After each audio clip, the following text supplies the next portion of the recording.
कोई रीजन लिख रहे हैं अपन, तो आप रीजन को वहीं लिख लो। अब अपन ने पढ़ा था inductive effect involves the shifting of electron towards electronegative atom through the sigma bond. तो डीलोकलाइजेशन नहीं होता, it is displacement of electron towards electronegative atom through the sigma bond. तो ये होगा displacement of electron through sigma bond, sigma bond towards electronegative atom. ले, ये था अपना, मतलब आंसर अपना डी इधर बी हो गया। A2 देखते हैं, ये अपन ने पढ़ा हुआ है क्लास में इंडक्टिव इफेक्ट अच्छे से। A2 की बात अगर अपन करेंगे, the correct statement about the inductive effect, अपन ने इंडक्टिव इफेक्ट पढ़ा हुआ है। तो इंडक्टिव इफेक्ट ट्रांसफर्स इलेक्ट्रॉन, नहीं भाई ट्रांसफर नहीं होता, शिफ्ट करता है, मतलब डिस्प्लेसमेंट होता है बस। So the inductive effect is the polarisation of sigma bond. हाँ बिल्कुल पोलराइजेशन होता है, पोलराइजेशन मतलब the generation of delta negative and delta positive charge. This is called polarization. So inductive effect is polarization of bond. Yeah, it's polarization of sigma bond electrons. Inductive effect create net charges on the molecule. Net charges का मतलब positive और negative होता है, no, वो partial charges होता है, net charges नहीं।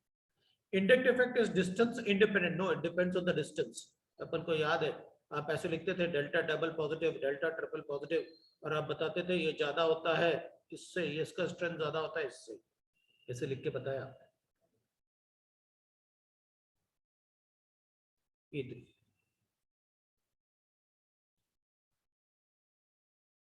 A3 में अपन को है which of the following shows plus I effect, तो अपन को प्लस आई इफेक्ट चेक करना है। तो ये तो आपने वैसे भी बता रखा है कि प्लस आई इफेक्ट के लिए O minus I greater than, CO negative greater than, कोई भी एल्काइल ग्रुप, वो सब इंडक्टिव इफेक्ट शो करेंगे, एनी एल्काइल।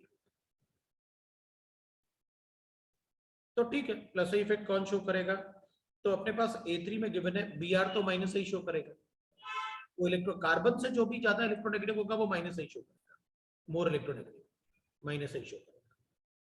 COH कार्बन से ज्यादा इलेक्ट्रोनेगेटिव है तो माइनस आई इफेक्ट शो करेगा, क्योंकि इसमें इलेक्ट्रोनेगेटिव एटम बहुत सारे हैं। ये sp2 हाइब्रिडाइज्ड है, ये sp3 होगा, तो ये माइनस आई इफेक्ट।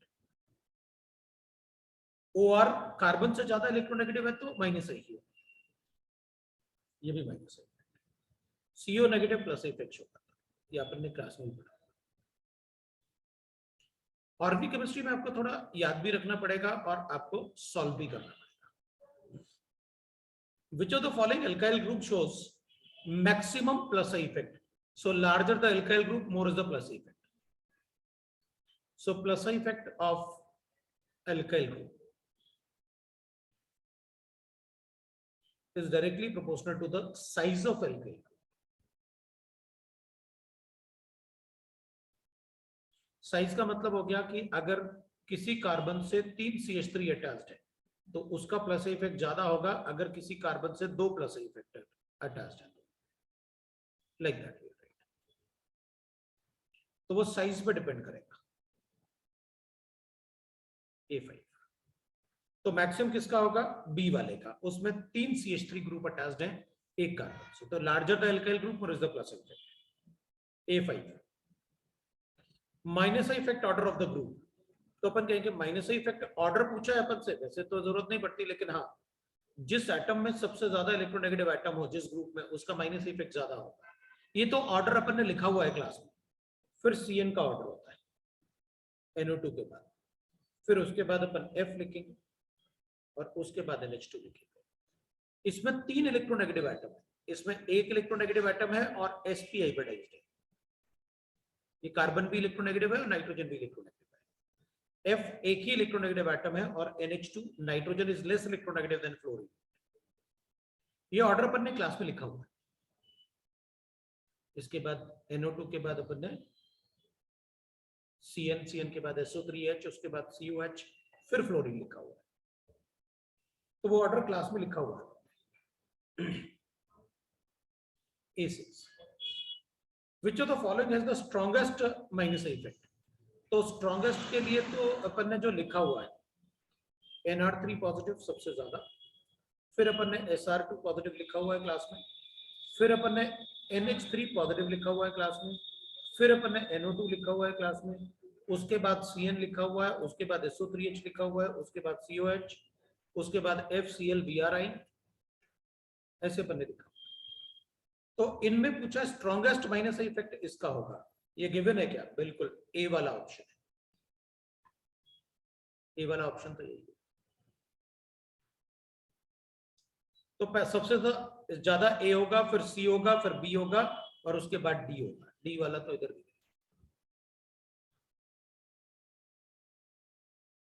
मतलब फिर उसमें ऑर्डर भी लिख सकते हैं, सबसे ज्यादा A, then C, then B और then D is the order.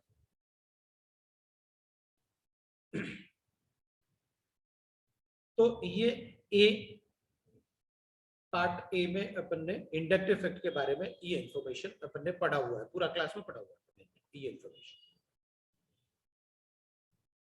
अब अपन बी सेक्शन की बात करते हैं। बी सेक्शन में resonance concept, condition, resonating structure and conjugation, अपन ने सारा कुछ, किसमें कॉन्जुगेशन कब होता है कब नहीं होता है वो अपन ने पढ़ा। नेक्स्ट पेज पे चलेंगे। तो B1 की बात, रेजोनेंस इज डिलोकलाइजेशन ऑफ। देख भाई, जब भी अपन रेजोनेंस फिनोमेना पढ़े ना, तो या तो अपन ने ऐसे पढ़ा,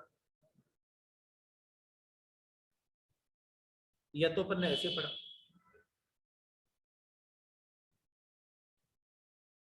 या तो अपन ने ऐसे पढ़ा, या तो अपन ने ऐसे पढ़ा। भाई ये डिलोकलाइजेशन है ना, अपन ने ऐसे पढ़ा। डबल बॉन्ड है तो इसमें पाई बॉन्ड का डिलोकलाइजेशन होगा, इधर भी पाई बॉन्ड का डिलोकलाइजेशन, इधर भी पाई बॉन्ड का डिलोकलाइजेशन होगा। पॉजिटिव चार्ज की तरफ इलेक्ट्रॉन देना पड़ता है और नेगेटिव चार्ज इलेक्ट्रॉन बॉन्ड की तरफ शिफ्ट करता है। मतलब जो रेजोनेंस फिनोमेना है that is the delocalisation of pi electrons. Phenomena is delocalization of pi electron of pi electrons। ये अपन ने पढ़ा हुआ है क्लास में B2। तो उसमें आंसर अपन लिख सकते हैं, ए आंसर है। रेजोनेंस इन्वॉल्व, अब देखो अपन ने सारे रेजोनेंस बताए, इवन फ्री रेडिकल भी पढ़ा अपन ने। तो बस फ्री रेडिकल में होमोलिटिक फिजन ऑफ बॉन्ड होगा।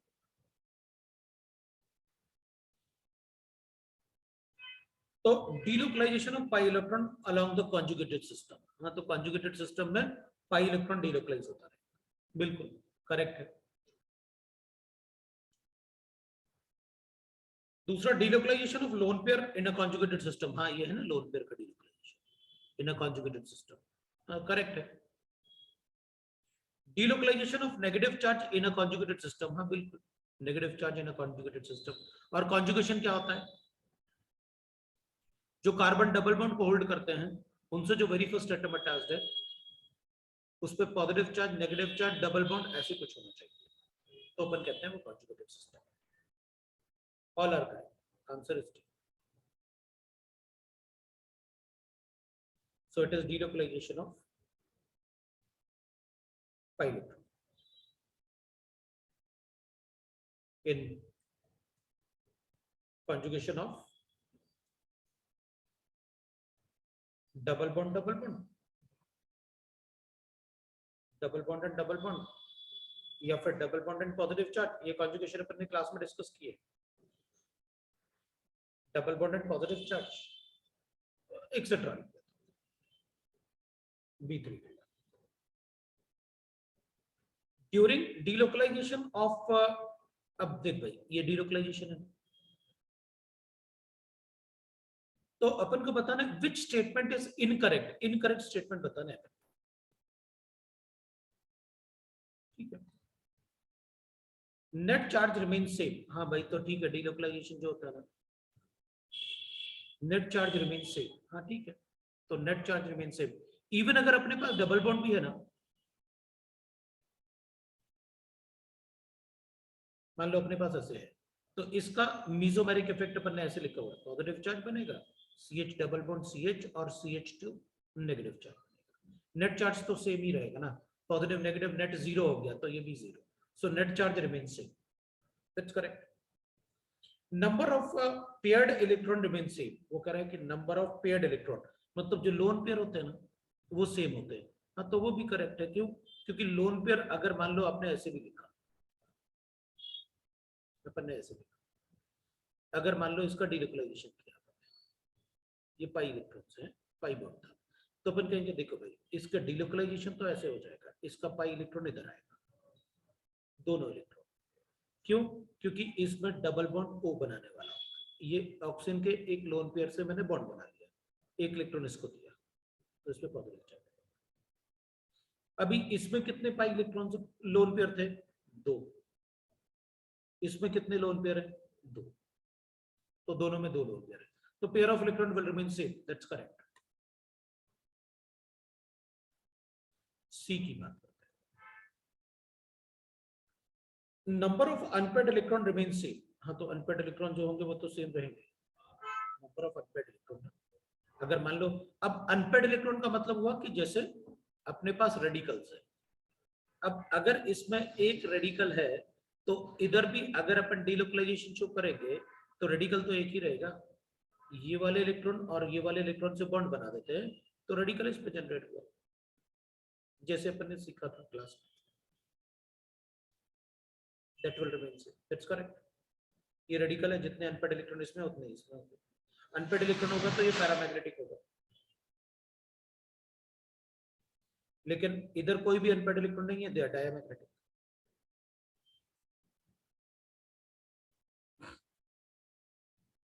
Energy of resonating system is always same, नहीं भाई ये गलत है, डी वाला बिल्कुल गलत है। क्यों?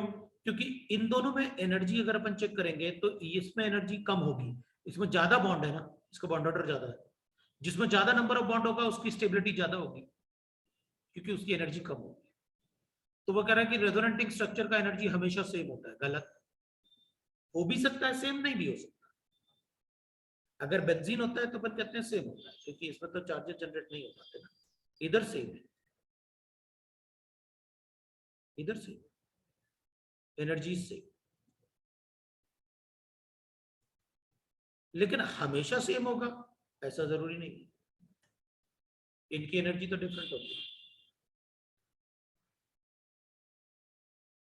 क्योंकि इसमें चार्जेस नहीं है, न्यूट्रल स्ट्रक्चर है, और इसमें तो चार्ज है, जिसमें चार्ज होंगे उसकी स्टेबिलिटी थोड़ी कम होगी न्यूट्रल वालों से।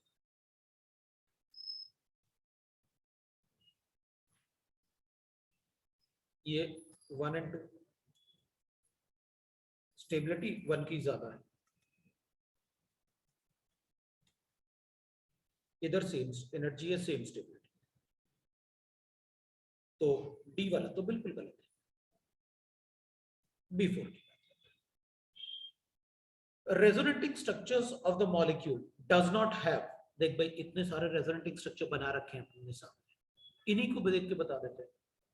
Higher energy than hybrid structure, भाई हाइब्रिड स्ट्रक्चर की एनर्जी तो ज्यादा ही होती है उनसे, दैट्स करेक्ट, क्योंकि हाइब्रिड स्ट्रक्चर सबसे ज्यादा स्टेबल होता है। Hybrid structure is always more stable than any resonating structure.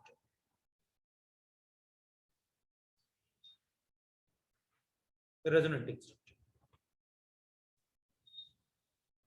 hybrid structure is more stable than any resonating structure. Identical arrangement of atom, that's correct, इसमें जो अरेंजमेंट होंगे atom के वही इसमें होंगे, एटम के पोजीशन कभी चेंज नहीं होते, ये तो अपन ने कैरेक्टरिस्टिक्स में भी लिखा, so that is correct.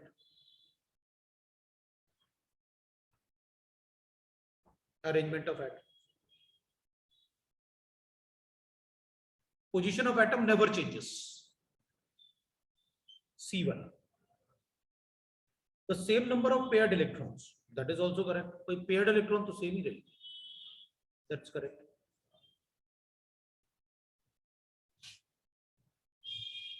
is always same। तो लास्ट वाला ही बचा, फिर डी को देख लेते हैं, यही गलत होना चाहिए। Always equal contribution of all resonating structure, नहीं भाई, अगर किसी मॉलिक्यूल के एक से ज्यादा रेजोनेटिंग स्ट्रक्चर हैं तो जो रेजोनेटिंग स्ट्रक्चर ज्यादा स्टेबल होता है उसका रेजोनेंस हाइब्रिड में कंट्रीब्यूशन सबसे ज्यादा होता है।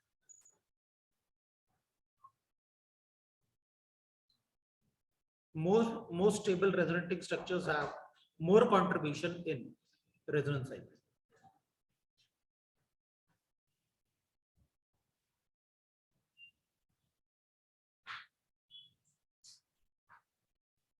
Have more contribution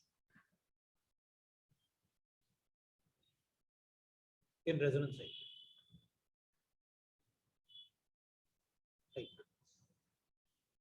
So D is wrong. D is wrong because, क्यों wrong है? Because this. ये अपन ने पढ़ा कि भाई अगर किसी मॉलिक्यूल के एक से ज्यादा रेजोनेटिंग स्ट्रक्चर्स हैं तो जो मोस्ट स्टेबल रेजोनेटिंग स्ट्रक्चर होगा उसका कंट्रीब्यूशन रेजोनेंस हाइब्रिड में ज्यादा होता है।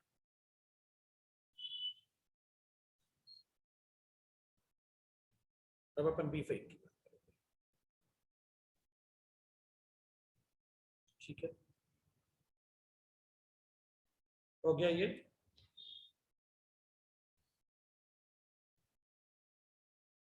Yes sir. चलो फिर नेक्स्ट पेज पे चलते हैं। अब अपन बी फाइव की बात करते हैं। बी फाइव में गिवन है अपन को which of the following species can not show resonance. तो ठीक है ना, अपन को पता है कि अगर डबल बॉन्ड है, बीच में एक sp3 लिया, कॉन्जुगेशन खत्म हो गया। डबल बॉन्ड है, लोन पेयर के साथ कॉन्जुगेशन नहीं है, अगर मान लो बीच में कोई ये लोन पेयर था, इधर डबल बॉन्ड है, लेकिन बीच में sp3 आ गया, रेजोनेंस खत्म हो गया। अगर कोई पॉजिटिव चार्ज है, बीच में कोई sp3 लेके आ जाओ, पॉजिटिव चार्ज ले लो, रेजोनेंस नहीं होगा, ये sp3 आ गया। तो बीच में एक sp3 लेके आ जाएगा, रेजोनेंस ब्रेक हो जाएगा। तो अपन क्या करेंगे भाई, ए वाला ही आंसर हो गया, क्योंकि इसमें बीच में एक sp2 है, ये इधर है sp2 इधर sp3 आ गए, तो ये दोनों कॉन्जुगेशन में नहीं है, ये भी sp3 है, ये दोनों कॉन्जुगेशन में नहीं। बी वाले में कॉन्जुगेशन है, there is no sp3, negative charge. C वाले में भी कॉन्जुगेशन है,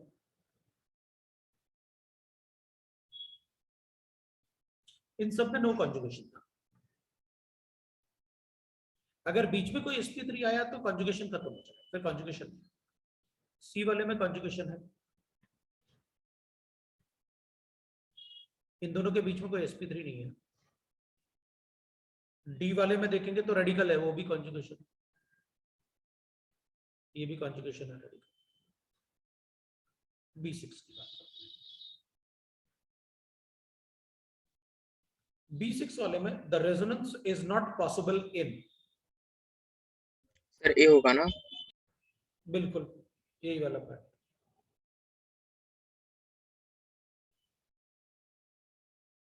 है ना, अपन सबको समझ में आ रहा है। बी में वो कह रहा है कि बी में भी तो sp3 है, ये वाला। मैं तो ये कह रहा हूं कि इन दोनों के बीच में डबल बॉन्ड और इससे जो नेगेटिव चार्ज अटैच्ड है, इन दोनों के बीच में डबल बॉन्ड और नेगेटिव चार्ज के बीच में sp3 नहीं होना चाहिए। नहीं, इधर कॉन्जुगेशन है, इधर बीच में sp3 आ गया। अगर बीच में कोई CH2 आएगा तो फिर इन दोनों, ये sp2 के बीच में ना, ये भी sp2 है, ये भी sp2 है, ये भी sp2 है, तभी तो कॉन्जुगेशन। लेकिन अगर ऐसा होगा तो कॉन्जुगेशन नहीं होगा। ये sp2 है, ये sp2 है, ये sp3 है, ये sp2, ये भी sp3 हो जाएगा क्योंकि कॉन्जुगेशन नहीं। कॉन्जुगेशन होता है तो पाई इलेक्ट्रॉन जैसे बिहेव करेगा, नो कॉन्जुगेशन, इसमें है conjugation.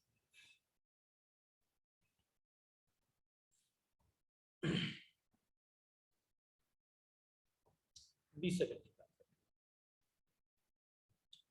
which does not have conjugated system. हाँ तो ठीक है ना, alternate देख लेते हैं ना, अभी यही तो है, ये conjugated system नहीं है ऊपर वाले, ये तो है।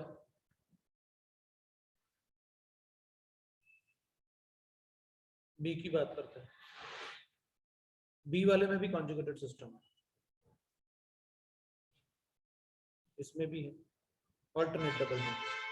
सी की बात करते हैं, सी में ये CH3 है और ये CH डबल बॉन्ड CH2 है, किसके साथ कॉन्जुगेशन, एक ही डबल बॉन्ड, ना पॉजिटिव चार्ज ना नेगेटिव चार्ज, और ये sp3 है, there is no conjugated system. D की बात करें, डी में तो डबल बॉन्ड दोनों कॉन्जुगेशन, अल्टरनेट डबल बॉन्ड होंगे तो कॉन्जुगेशन तो होगी।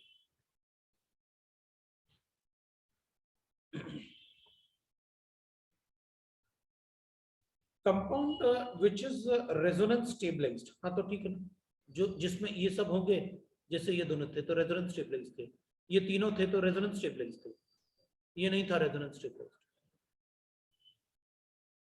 तो जिसमें रेजोनेंस फिनोमेना होगा वो रेजोनेंस स्टेबलाइज्ड होगा। तो अपन B8 की बात करते हैं, भाई इसमें तो रेजोनेंस है,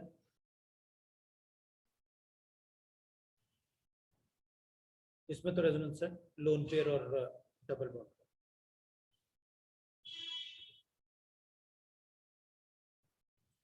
बी वाले में चेक कर लेते हैं, बी में भी है नेगेटिव चार्ज और ऑक्सीजन का,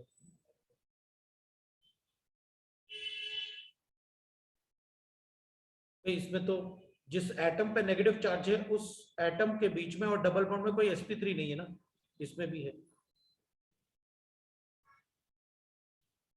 सी की बात करते हैं, बीच में CH3 आ गया भाई, इसमें नहीं है, बीच में sp3 आ गया, लोन पेयर तो है लेकिन ये बीच में sp3 है।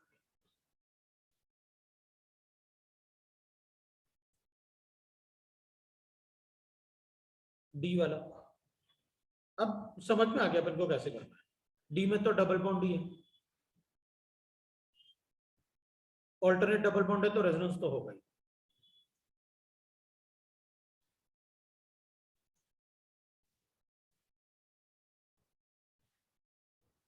B9, which of the following is not acceptable as resonating structures? अब देखो पहले अपन ऐसे लिखते हैं,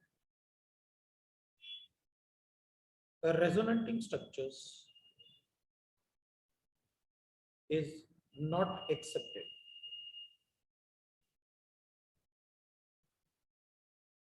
if octet of atom is expanded,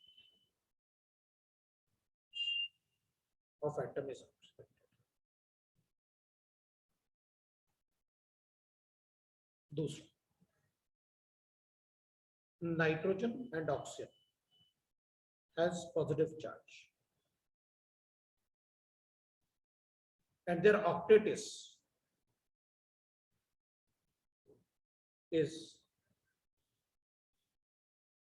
incomplete, ये कभी नहीं हो सकता। एक तो किसी का ऑक्टेट एक्सपैंड नहीं होना चाहिए, दूसरा नाइट्रोजन और ऑक्सीजन पे पॉजिटिव चार्ज नहीं आना चाहिए अगर उनके ऑक्टेट इनकम्प्लीट है तो। चलो देखते हैं, B9 में मेरे पास A गिवन है, इसमें CH2 पे नेगेटिव चार्ज है, नाइट्रोजन पे पॉजिटिव चार्ज है, चलेगा लेकिन उसका ऑक्टेट कंप्लीट होना चाहिए, ऑक्टेट कंप्लीट है चलेगा, एक्सेप्टेड। इन दोनों कंडीशन में से कुछ भी नहीं है। बी की बात करते हैं, CH2 double bond N double bond O और H, octet of nitrogen is expanded, 10 electron है उसके पास, नॉट एक्सेप्टेड।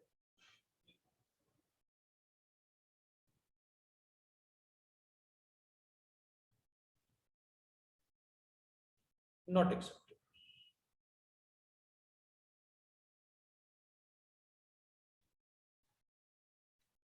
सी को देखते हैं, सी में किसी भी एटम का ऑक्टेट कंप्लीट एक्सपैंड नहीं है, बाकी सभी ठीक है, किसी का ऑक्टेट एक्सपैंड नहीं है, एक्सेप्टेड। डी की बात करते हैं, डी में none of these given है तो वो बताने की जरूरत है। इसमें accepted इसलिए because the octet is not expanded, क्योंकि उसमें octet expand है ना। D तो none of these, we got that which is not accepted। तो अपन को पता चल गया कि कौन सा एटम एक्सपेक्टेड, मतलब इसमें रीजंस जो लिखे हुए हैं ना वो ध्यान रखना, ये रीजन आपको बार बार पढ़ने हैं कि आप कैसे बताते हैं। ठीक है, नेक्स्ट पेज पे जाएंगे, B10 करें।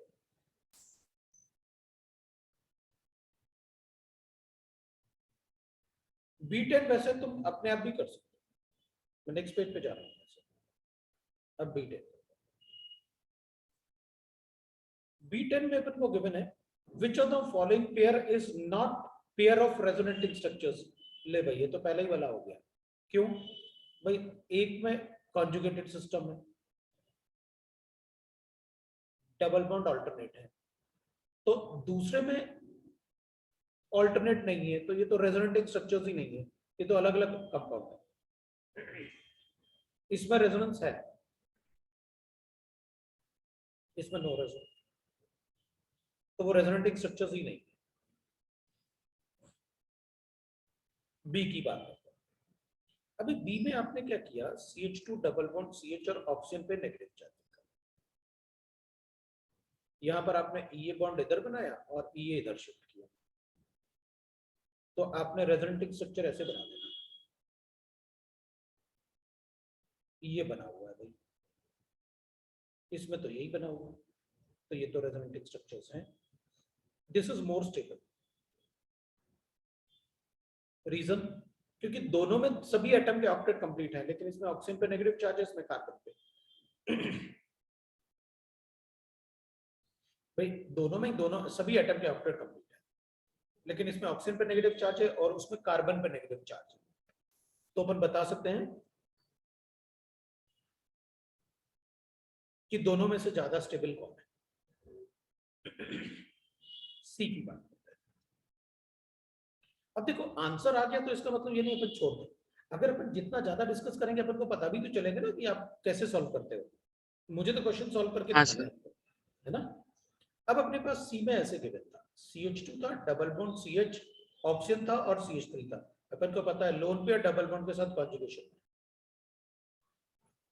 मैं ऐसे बना सकता हूं, CH2 पे नेगेटिव चार्ज बना होगा, CH और डबल बॉन्ड O, एक लोन पेयर बच गया, एक लोन पेयर आपने बॉन्ड बना, तो पॉजिटिव चार्ज, ये बन दोनों ही रेजोनेटिंग स्ट्रक्चर है, लेकिन ये न्यूट्रल स्ट्रक्चर है, सभी एटम का ऑक्टेट कंप्लीट और न्यूट्रल, इसमें चार्जेस हैं, दिस इज मोर स्टेबल, क्योंकि वो न्यूट्रल है, ऑक्टेट दोनों में कंप्लीट है सभी का, बट वो न्यूट्रल है और इसमें चार्ज है, चार्ज होगा तो अनस्टेबल होंगे ना, चार्ज वाला कोई भी स्ट्रक्चर होगा वो रिएक्ट करेगा सबके साथ। फोर्थ वाले डी वाले में अपन को गिवन है CH3C a positive charge and double bond, एक ये गिवन है अपन को और ये गिवन है अपन को, CH3C ट्रिपल बॉन्ड और O, मैंने ना एक लोन पेयर से ऐसे शिफ्ट किया है, एक लोन पेयर, तो इस पे पॉजिटिव चार्ज है। इन दोनों में से ज्यादा स्टेबल किसको लिखे,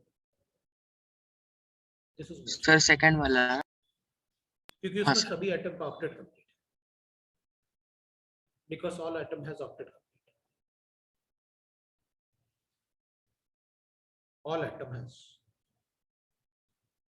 कंप्लीट ऑक्टेट, राइट, इसलिए ये ज्यादा स्टेबल है।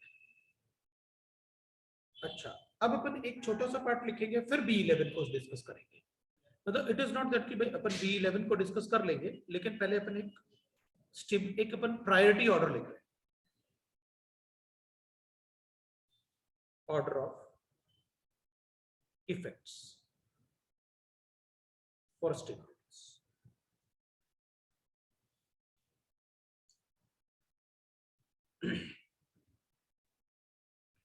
अगर अपन को स्टेबिलिटी चेक करना है तो सबसे ज्यादा इंपॉर्टेंस हम किसको देंगे, तो अपन कहेंगे अपन सबसे ज्यादा इंपॉर्टेंस देते हैं स्टेबिलिटी ऑर्डर के लिए ऑक्टेट कंप्लीशन। अगर किसी एटम में ऑक्टेट कंप्लीशन है किसी ग्रुप में किसी मॉलिक्यूल में, तो उसका स्टेबिलिटी सबसे ज्यादा होगा, इररिस्पेक्टिव कि वो किस पे पॉजिटिव चार्ज है या किस पे नेगेटिव चार्ज है, मुझे फर्क नहीं पड़ता। ये ज्यादा स्टेबल इसलिए था क्योंकि इसमें सभी एटम का ऑक्टेट कंप्लीट है, जबकि पॉजिटिव चार्ज ऑक्सीजन पे है, लेकिन इसमें पॉजिटिव चार्ज तो कार्बन पे है, लेकिन सभी एटम का ऑक्टेट कंप्लीट नहीं है। कार्बन के पास 6 इलेक्ट्रॉन है बस उसके ऑक्टेट में। तो सबसे ज्यादा प्रायोरिटी अपने लिए होता है ऑक्टेट। अगर मुझे कभी भी स्टेबिलिटी चेक करना है किसी भी मॉलिक्यूल्स में, तो सबसे पहले मैं क्या चेक करूंगा? Octet completion. जिस मॉलिक्यूल या आयन में सभी एटम के ऑक्टेट कंप्लीट होंगे वो हमेशा ज्यादा स्टेबल होगा किसी भी दूसरे एटम या आयन से। उसके बाद चेक करूंगा एरोमेटिक कंपाउंड। एरोमेटिसिटी पढ़ा हुआ है। उसके बाद मैं एरोमेटिक कंपाउंड मतलब एरोमेटिक कंपाउंड बहुत ज्यादा स्टेबल होते हैं, वी नो दैट। उनसे भी ज्यादा स्टेबिलिटी अपन क्या बताएंगे? जिसमें सभी एटम के ऑक्टेट कंप्लीट होंगे वो ज्यादा स्टेबल होगा, डजंट मैटर कि दूसरा एरोमेटिक है।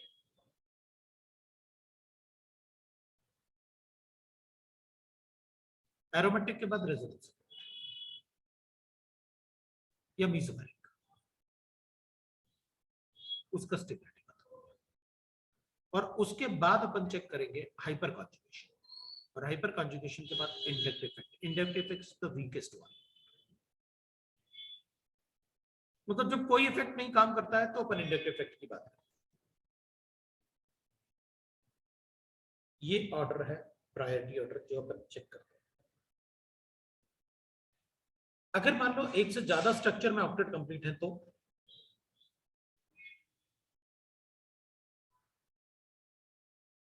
है ना, if more than one structures have octet completion,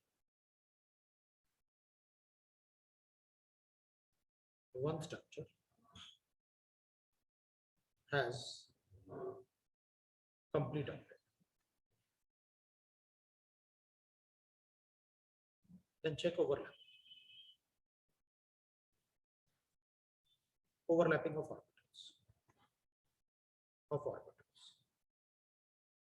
overlapping of orbital मतलब जैसे 2p 2p ओवरलैपिंग है तो ज्यादा स्टेबल होगा 2p 3p से, और 2p 3p ज्यादा स्टेबल होगा 3p 3p से। If the overlapping is same तब क्या करेंगे? तो फिर स्टेबिलिटी ऑफ चार्ज चेक करो।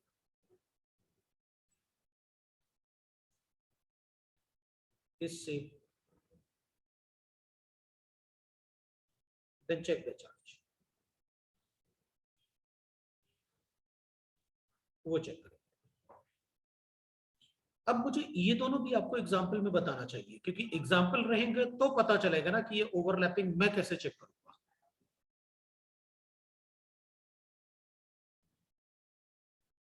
एरोमेटिक अपन को पता है एरोमेटिक कैसे होता है, अब रेजोनेंस को चेक करते हैं। अगर अपन स्टेबिलिटी ऑफ कैटाइन की बात कर रहे हैं,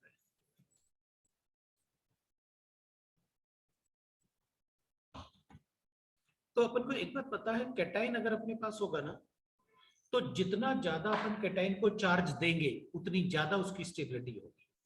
मतलब चार्ज कैसे दे दें उसको? तो अपन कहेंगे आप प्लस आर इफेक्ट अगर है या प्लस एम इफेक्ट, तो ज्यादा स्टेबल होगा प्लस आई से, ज्यादा स्टेबल होगा माइनस आई से, ज्यादा स्टेबल होगा माइनस आर से। मतलब अगर आप कैटाइन को, मेरा मतलब है अगर अपन कैटाइन को इलेक्ट्रॉन देंगे, कोई पॉजिटिव चार्ज है अपने पास, आप जितना ज्यादा इसको इलेक्ट्रॉन दोगे, इलेक्ट्रॉन तो वो देता है जो प्लस ग्रुप होता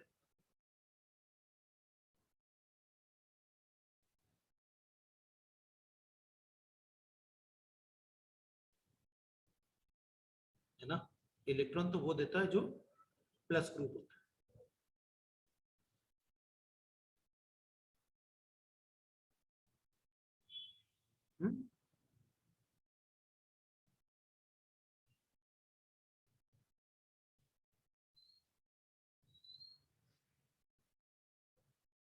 अब इसको क्या बोलो सुदेव भाई, तुमको क्या हो गया? हाँ सर। ये क्या भेजा तुमने? Ask away. मतलब ये कुछ भेजा ना तुमने चैट पे? नहीं सर, आया ना, इसमें तो बोल रहा हूँ। भेजूं अपने उस पे ग्रुप पे? क्या भेजा तुमने? सर कुछ नहीं भेजा है अभी आया है तभी तो पूछ रहा हूँ मैं तुझसे। मैं अपने आप से सर, थोड़ी तो पूछ। गलती से कुछ तो गया रहेगा। अच्छा ठीक है, गलती से हो गया। तो तुम लोग ऐसा तो नहीं, मतलब यहाँ सुन रहे हो और अपना कुछ गेम वेम खेलने में लगे हुए हो, नहीं इसलिए आगे सर। गए? ऐसा तो नहीं है ना कुछ बेटा? मतलब ये बहुत इंपॉर्टेंट पार्ट पढ़ रहे हैं अपन, क्योंकि ये पार्ट जिसने सीख लिया, मैं खुद सॉल्व करके दिखा रहा हूँ, इसका मतलब सोच सकते हो कि कितना इंपॉर्टेंट होगा। मैं अपना क्लास दे रहा हूँ उसको सॉल्व करने में, इसका मतलब ये बहुत इंपॉर्टेंट पार्ट है। मैं अपना क्लास खुद दे रहा हूँ आपको कि भैया मतलब उसको पढ़ लो। तो देख, प्लस अगर होगा तो इसको इलेक्ट्रॉन देंगे, अगर इसको इलेक्ट्रॉन देंगे तो पॉजिटिव चार्ज न्यूट्रलाइज हो गया। Stability of charge is directly proportional to the strength of charge, ना inversely proportional to strength of charge. अगर चार्ज का स्ट्रेंथ ज्यादा है तो स्टेबिलिटी कम हो। तो अगर अपन प्लस ग्रुप मतलब जो इलेक्ट्रॉन रिलीज करेंगे, प्लस मतलब इलेक्ट्रॉन रिलीजिंग ग्रुप, अगर वो इलेक्ट्रॉन देंगे पॉजिटिव चार्ज को तो स्टेबिलिटी बढ़ेगी। और अगर स्टेबिलिटी ऑफ एनाइन बताना है तो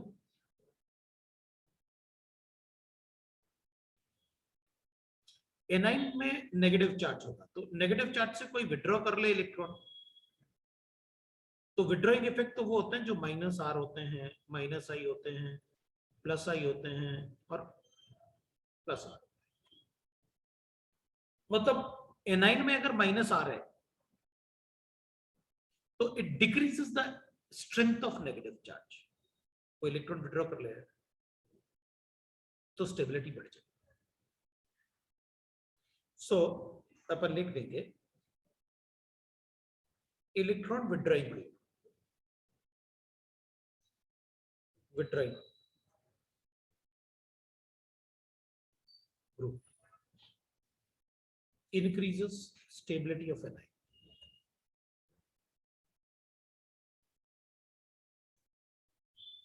Okay. And electron releasing group,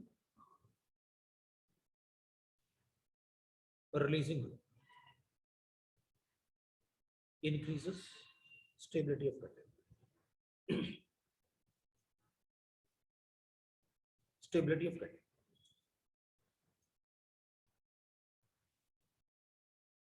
तो ये दोनों जो होते हैं, these are electron releasing,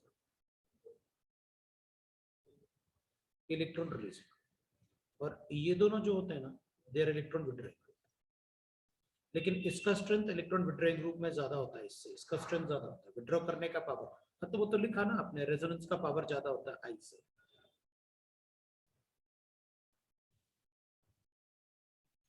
अब मैं थोड़ा सा इनका एग्जांपल दूंगा। एक तो ऑक्टेट कंप्लीशन आपने देख लिया कि irrespective of the charge present on the atom, जिस सर मॉलिक्यूल में स्टेबिलिटी ऑफ एनायन फिर से एक्सप्लेन कर दीजिए। वो अभी तो कहां पर ने लिखा ही हुआ है ना, अभी तो लिखेंगे, अभी तो बताऊंगा ना एनायन का स्टेबिलिटी।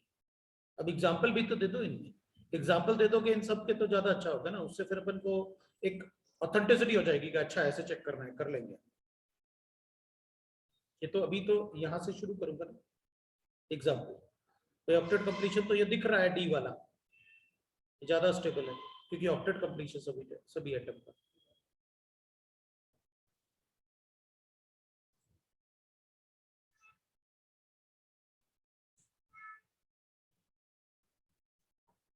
ये अपन ने B10 किया, ये अपन तो B11 कर रहे हैं। पहले अपन सीखेंगे इसके कुछ कंसेप्ट सीखेंगे, उसके बाद फिर B11 करेंगे।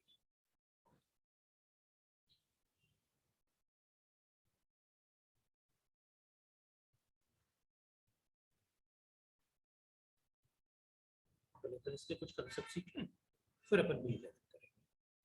तो नेक्स्ट पेज पे चलें। सर एक मिनट। रुकता हूँ।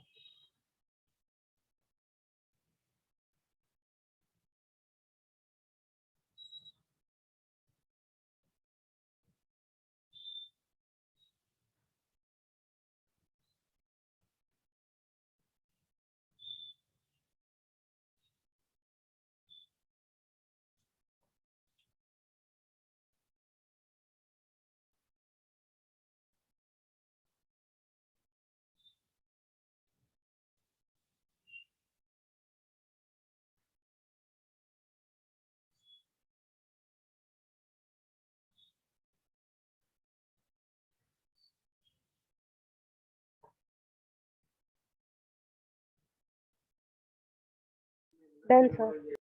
ठीक है, हो गया भाई। नेक्स्ट पेज पे जा रहा हूं।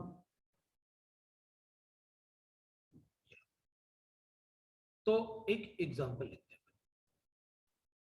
Predict the stability order.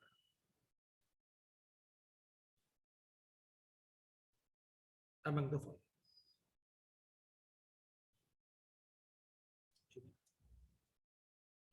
अपने पास एक ऑप्शन ऐसे करते हैं। मेरे पास गिवन है CH3C a positive charge on this double bond, और दूसरा मुझे गिवन है CH3C ट्रिपल बॉन्ड। दोनों में से ज्यादा स्टेबल कौन सा है? इसको अपन फर्स्ट बोलते हैं, इसको सेकंड वन। ये वाला ज्यादा स्टेबल है, वो ऑक्टेट कंप्लीशन।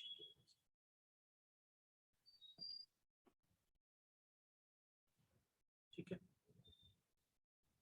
ऑक्टेट कंप्लीशन मतलब यहाँ पर लिखूंगा मैं रीजन क्या है, मैंने किस रीजन से बताया। दूसरा चेक करते हैं। मेरे पास एक ऐसे गिवन है और यहाँ पर मेरे पास गिवन है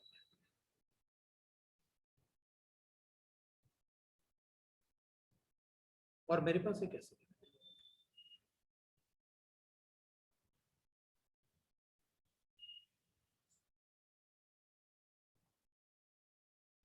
इसमें भी रेजोनेंस फिनोमेना है, मिक्सिंग ऑफ ऑर्बिटल है।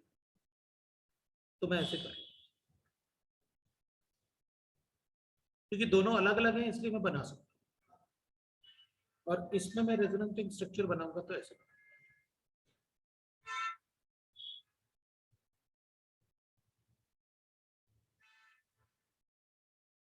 इसका रेजोनेंस। इन दोनों में ज्यादा स्टेबल कौन सा है? तो 1 ज्यादा स्टेबल है या 2 ज्यादा स्टेबल है? 1। तो 1 क्यों होगा ज्यादा स्टेबल? क्लोरीन है ना। हाँ, तो इसमें ऑक्टेट कंप्लीशन है, इसमें भी ऑक्टेट कंप्लीशन, दोनों में octet completion. Inductive effect fluorine का ज्यादा। हाँ, तो ज्यादा विड्रॉ करेगा तो फिर अगर इंडक्टिव इफेक्ट फ्लोरीन का ज्यादा है तो ज्यादा विड्रॉ करेगा तो पॉजिटिव चार्ज का स्ट्रेंथ बढ़ेगा। तो पहले ही पॉजिटिव चार्ज और इलेक्ट्रॉन लेके जाएगा तो और बढ़ेगा, और बढ़ेगा तो स्टेबिलिटी और कम होगी। हाँ, तो दोनों में से ज्यादा स्टेबल कौन सा? सेकंड वाला। Second one.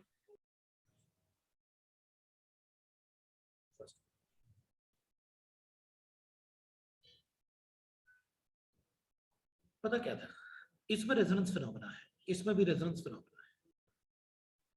जब रेजोनेंस फिनोमेना हो रहा है तो अपन इंडक्टिव इफेक्ट से क्यों चेक करेंगे? इसको तो भूल जाऊंगा। रेजोनेंस फिनोमेना कैसे हो रहा है? वो ऑक्टेट कंप्लीशन हो रहा है, ऑर्बिटल ओवरलैपिंग। ये खाली ऑर्बिटल लोन पेयर के साथ ओवरलैप कर रहा है, बैक बॉन्डिंग जैसे अपन इसमें करते हैं। बोरॉन है BF3, ये एम्प्टी ऑर्बिटल है, इसके पास लोन पेयर है, चलो बैक बॉन्डिंग बताते हैं। तो पॉजिटिव चार्ज का मतलब एम्प्टी ऑर्बिटल ही तो है। इसमें भी रेजोनेंस फिनोमेना है, इसमें भी रेजोनेंस फिनोमेना। ठीक है, मान लिया दोनों में रेजोनेंस फिनोमेना। लेकिन इसमें क्या हो रहा है, इसका कार्बन के पास और फ्लोरीन के पास d ऑर्बिटल होते ही नहीं। इसका 2p ऑर्बिटल इसके 2p ऑर्बिटल से ओवरलैप कर रहा है, इसका 2p ऑर्बिटल इसके 3p ऑर्बिटल से ओवरलैप कर रहा है। इसके लोन पेयर जो है वो 3p ऑर्बिटल में होते हैं, इसका थर्ड शेल होता है, इसके थर्ड शेल के इलेक्ट्रॉन है, इसके सेकंड शेल के इलेक्ट्रॉन है। कार्बन में 2p ऑर्बिटल, इसका 2p ऑर्बिटल, कार्बन में थर्ड शेल होते ही।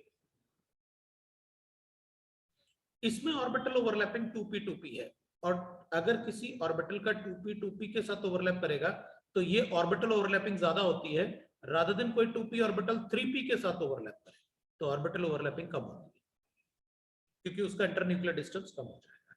जैसे इसका s ऑर्बिटल इसके p ऑर्बिटल से ओवरलैप किया, लेकिन ये 2p है, लेकिन इसका s ऑर्बिटल इसके 3p ऑर्बिटल से ओवरलैप करेगा। ये बॉन्ड एनर्जी कम होगी, ये बॉन्ड एनर्जी ज्यादा है, क्योंकि इफेक्टिव ओवरलैपिंग ज्यादा है। अगर इफेक्टिव ओवरलैपिंग ज्यादा होगा तो एनर्जी भी रिलीज ज्यादा होगी, एनर्जी रिलीज ज्यादा होगी तो स्टेबिलिटी बढ़ेगी। इसकी एनर्जी कम है, उसकी स्टेबिलिटी ज्यादा है। इसमें दोनों पास पास है तो ऑर्बिटल ओवरलैपिंग अच्छी होगी, तो एनर्जी रिलीज ज्यादा होगी तो स्टेबिलिटी बढ़ेगी। इसमें ये बॉन्ड लेंथ ज्यादा है तो ऑर्बिटल ओवरलैपिंग अच्छी नहीं होगी, तो फिर एनर्जी रिलीज कम होगी तो उसकी स्टेबिलिटी कम है। That is because of 2p2p overlapping, इसमें 2p3p ओवरलैपिंग।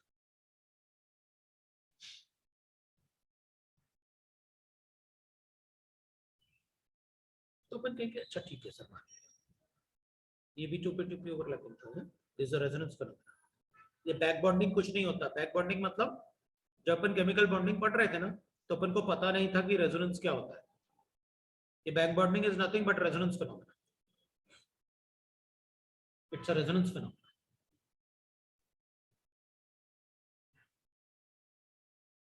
अच्छा थर्ड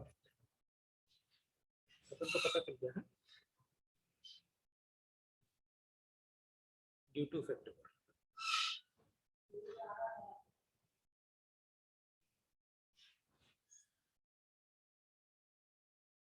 2p2p ज्यादा इफेक्टिव होता है 2p3p से।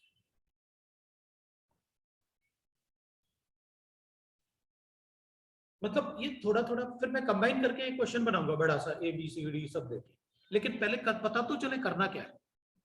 अब जैसे मान लो अपने पास ऐसे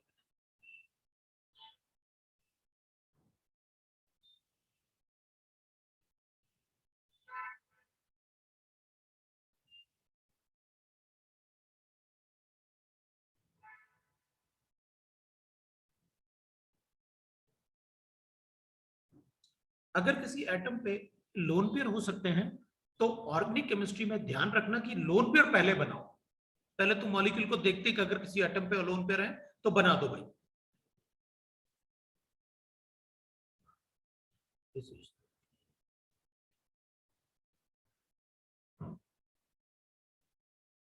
इसमें भी रेजोनेंस करो।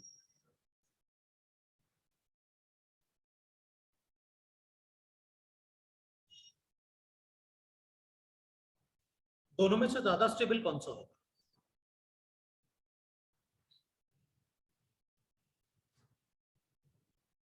भाई ना तो F में D होता है ना ऑक्सीजन में D होता है, दोनों ही 2p2p ओवरलैपिंग है। अगर ओवरलैपिंग भी सेम है तो कैसे बताऊंगा फिर?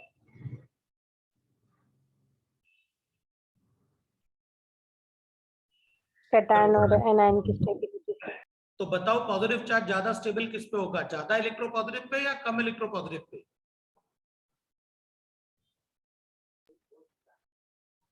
पॉजिटिव ज्यादा चार्ज ज्यादा इलेक्ट्रोपॉजिटिव। तो ज्यादा इलेक्ट्रोपॉजिटिव कौन है, फ्लोरीन या ऑक्सीजन? ऑक्सीजन। तो ले फिर हो गया।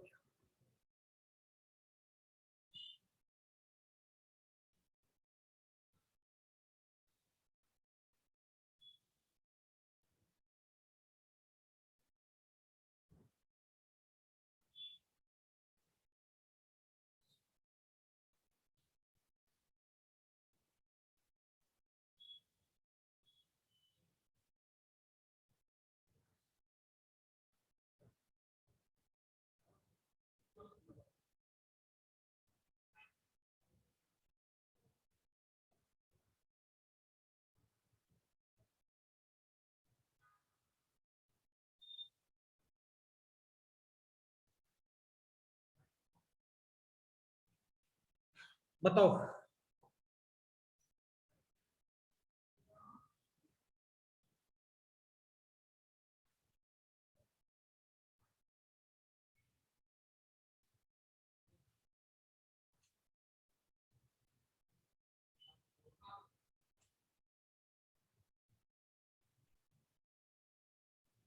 तो फिर मन ऐसे करता है।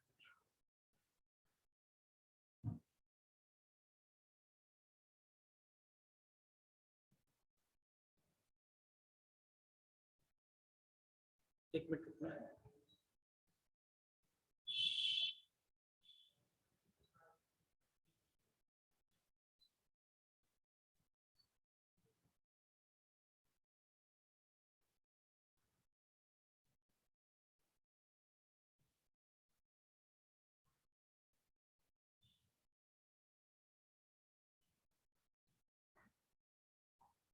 यहाँ बीच में sp3 एटम है, इसलिए रेजोनेंस फिनोमेना नहीं हो सकता, ध्यान रखना, there is no resonance phenomena, क्योंकि बीच में sp2 एटम, sp3 एटम, इसलिए रेजोनेंस कहीं भी नहीं। लेकिन मुझे नेगेटिव चार्ज का स्टेबिलिटी चेक करना है, किसका स्टेबिलिटी ज्यादा होगा नेगेटिव चार्ज में? क्लोरीन का ज्यादा है। वो क्यों? नहीं नहीं, N2 का ज्यादा होगा, वो क्यों होगा N2 का ज्यादा? क्योंकि उसके अंदर ज्यादा इलेक्ट्रोनेगेटिव एटम है। तो भाई वो अपन से कह रही है कि सर इसका माइनस से इफेक्ट ज्यादा होता है, मतलब ये ज्यादा विड्रॉ करेगा इलेक्ट्रॉन इसके कंपैरिजन में, क्योंकि रेजोनेंस फिनोमेना तो है नहीं, हाइपर कॉन्जुगेशन होता नहीं है एनाइन में,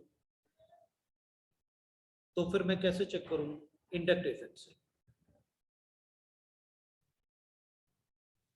minus effect increases the stability of anion, ये यहां से विड्रॉ करेगा तो NO2 का माइनस इफेक्ट ज्यादा होता है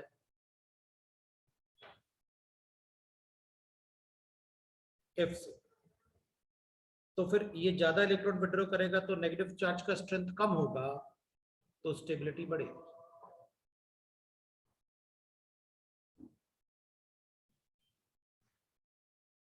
अब इसमें माइनस इफेक्ट इसका ज्यादा होता है, तो अगर इस पे तो पहले से ही पॉजिटिव चार्ज है, अगर आप इससे और इलेक्ट्रॉन विड्रॉ करोगे तो पॉजिटिव चार्ज का स्ट्रेंथ तो और बढ़ेगा, तो स्टेबिलिटी कम होगी।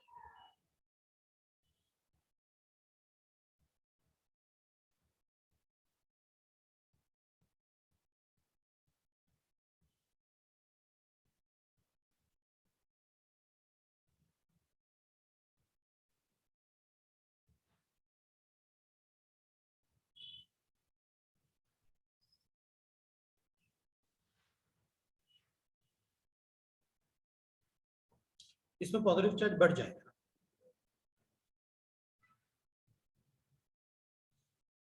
इसमें पॉजिटिव चार्ज बढ़ जाएगा।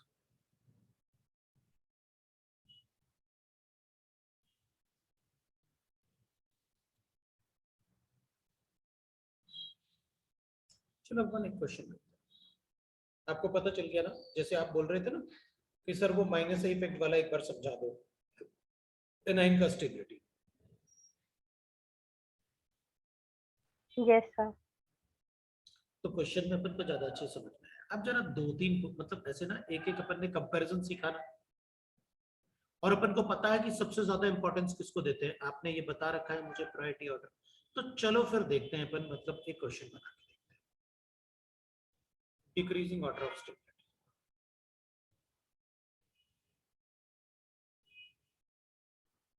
ठीक है ना, अपने पास एक क्वेश्चन ऐसे देखते हैं, पहले अपन स्टेबिलिटी देखते हैं थोड़ा सा इस टाइप से।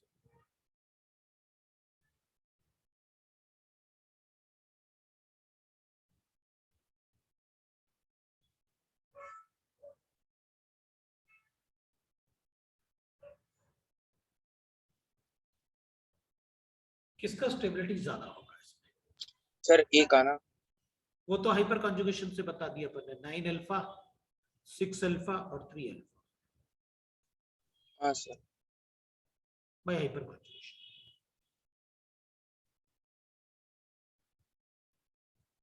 भाई कार्बोकटाइन तो हाइपर कॉन्जुगेशन से ही बताऊंगा स्टेबिलिटी।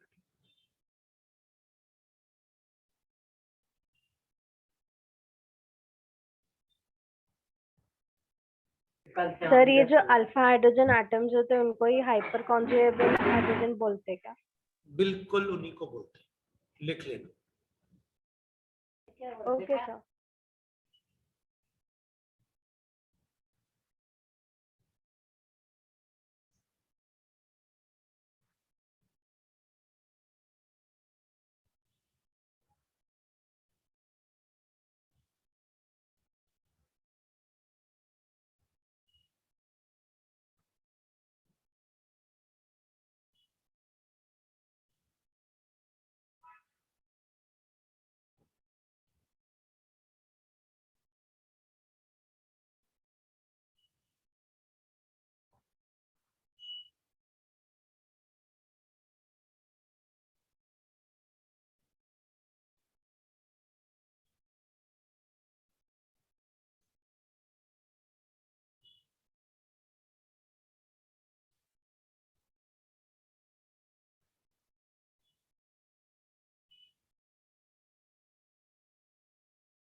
फिर इसमें बी वाला होगा ना? बी वाला इसलिए ज्यादा स्टेबल बता रहे हो क्योंकि प्लस इफेक्ट ज्यादा है ना इसका, क्योंकि हाइपर कंजुगेशन तो दोनों में एक हाँ जैसा है, सर। राइट ना? तो हाँ अपन ने सर। इंडक्टिव इफेक्ट से चेक किया ना, ये प्लस इफेक्ट से चेक कर रहे हैं ना अपन? हाँ सर। बिल्कुल ठीक है।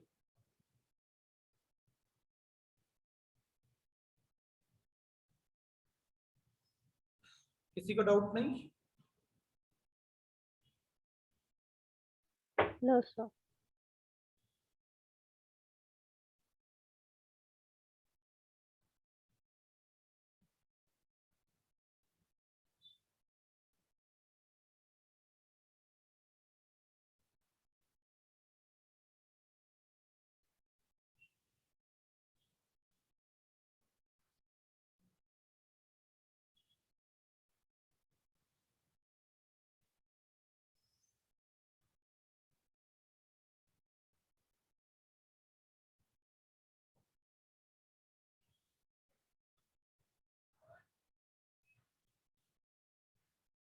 सर इसका डी होगा क्या?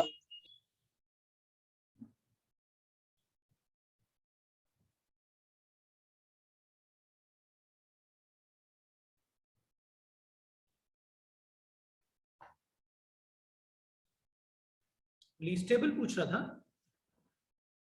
नहीं सर, नेक्स्ट वाला। पता, पहले एक बार देख लेते हैं अपन, है? मैं नेक्स्ट पेज पे जा रहा हूँ, फिर तुमको वापस पेज पे आऊंगा मैं। देख, पता क्या है, अपन को एक बात पता है, हाँ मैंने डी सर। को ऐसे बना रखा है, इन डी अपने पास ऐसे गिवन था,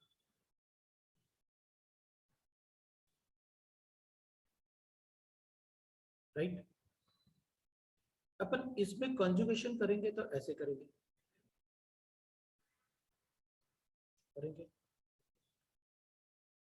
ऐसे करना पड़ेगा।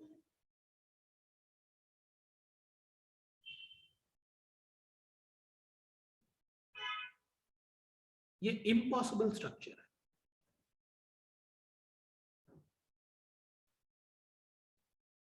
Because octet of oxygen is incomplete and it's as पता, ये इम्पॉसिबल स्ट्रक्चर, ये हो ही नहीं सकता। तो अपन इस ग्रुप का सिर्फ माइनस इफेक्ट एज्यूम करेंगे, तो पॉजिटिव चार्ज बढ़ेगा। देखो ना, अपन ने ऐसे लिखा हुआ है, ये क्या लिखा हुआ है देखो,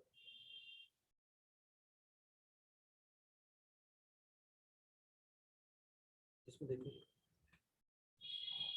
नॉट एक्सेप्ट। Okay sir. अपन वो कभी बना ही नहीं सकते ये वाली स्ट्रक्चर, समझा ना? तो इसमें इसका पॉजिटिव चार्ज है, ऑक्टेट इनकम्प्लीट और पॉजिटिव चार्ज, इम्पॉसिबल स्ट्रक्चर, ये कभी पॉसिबल ही नहीं हो सकता, ये बन ही नहीं सकता। तो वो तो अब अपन कहेंगे ठीक है, ये है तो इसका माइनस इफेक्ट तो होगा ना, क्योंकि ये इलेक्ट्रोनेगेटिव एटम है, तो माइनस इफेक्ट होगा तो पॉजिटिव चार्ज को बढ़ाएगा।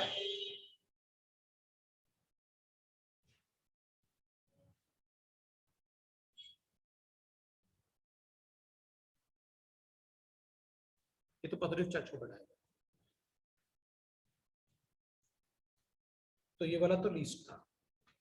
अब बाकी तीन में तुम कैलकुलेट करो, फिर रीजन लिख लेना बाद में, मतलब उस तरफ अपन चलेंगे तो रीजन लिख लेंगे अपन, बाकी तीन तुम कैलकुलेट करो।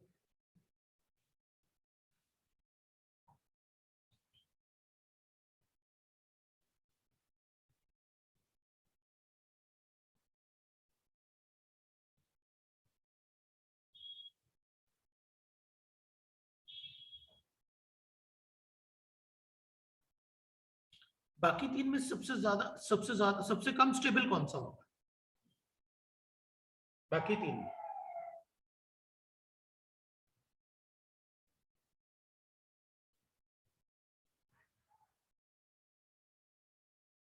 सबसे ज्यादा स्टेबल बता दो, सबसे ज्यादा स्टेबल कौन होगा?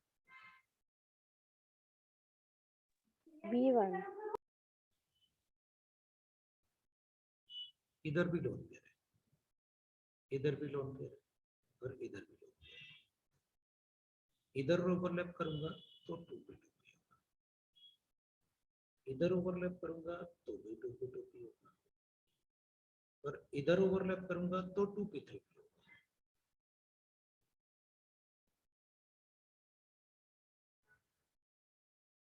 टू पी ओवरलैपिंग ज्यादा स्टेबल होता है।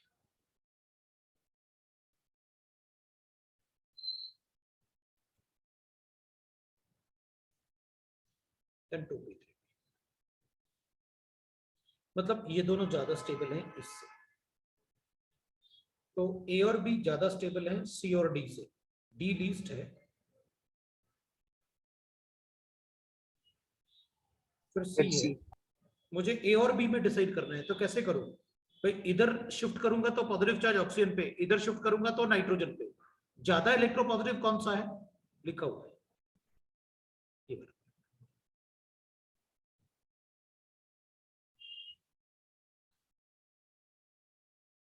नाइट्रोजन पे पॉजिटिव चार्ज ज्यादा स्टेबल होता है।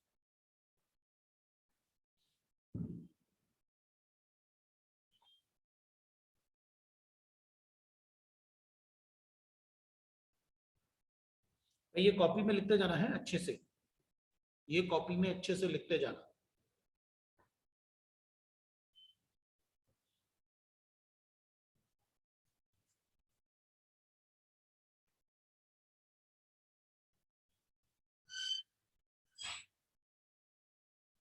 तो अपन नेक्स्ट पेज पे चलेंगे। among A and B both have 2p2p overlap, but positive charge on nitrogen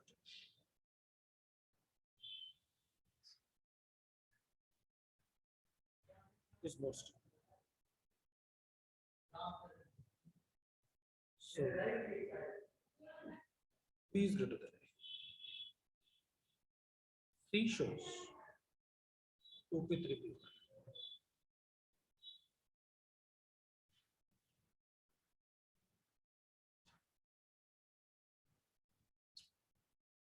In A, B, C, the octet completion is possible. Is possible. So are more stable than D. In D, there cannot be resonance failure. Even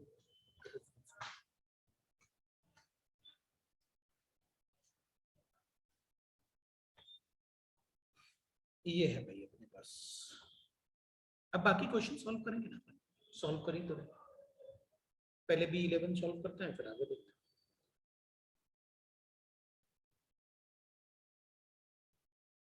अब अपन को ये बताना है which among the following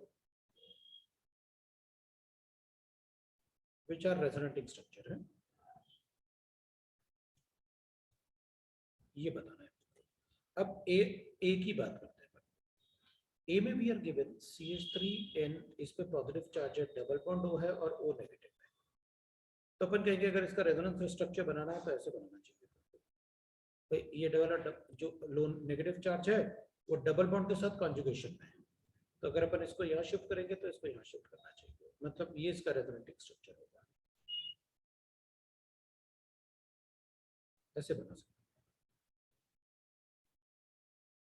और given क्या है अपन को CH3ON। अरे भाई इसमें तो एटम के पोजीशन ही चेंज हो गए, ऑफ एटम इज चेंज। ये तो पॉसिबल ही नहीं, इम्पॉसिबल स्ट्रक्चर है। ये तो एटम के पोजीशन ही चेंज हो गए, ये तो स्ट्रक्चरल आइसोमर्स हो गए। भाई CH3 नाइट्रोजन से अटैच्ड है, इधर तो ऑक्सीजन से अटैच कर दिया आपने, गलत है, ये तो पॉसिबल ही नहीं है। दूसरा देखते हैं, मेरे पास CH3 गिवन है, C double bond O given है और CH2 नेगेटिव चार्ज गिवन है। अगर मुझे डिलोकलाइज करना है तो ऐसे बनाना होगा, तो मेरे पास रेजोनेटिंग स्ट्रक्चर जो बनेगा वो ऐसे आना चाहिए। ये बिल्कुल ऐसे ही बना हुआ है, ये आंसर है। सी की बात करते हैं। सी में मुझे गिवन है CH3 C double bond CH3, और इन्होंने लिखा हुआ है इसमें जो दूसरा स्ट्रक्चर बनाया हुआ है ना इनने एंड करके, वैसे तो इसमें रेजोनेंस फिनोमेना ही नहीं है क्योंकि दोनों ही sp3 है, लेकिन जो स्ट्रक्चर बनाया वो गलत है क्योंकि इसमें एटम का पोजीशन चेंज कर दिया। भाई हाइड्रोजन दूसरे एटम पे कैसे जा सकता है? Position of atom changes.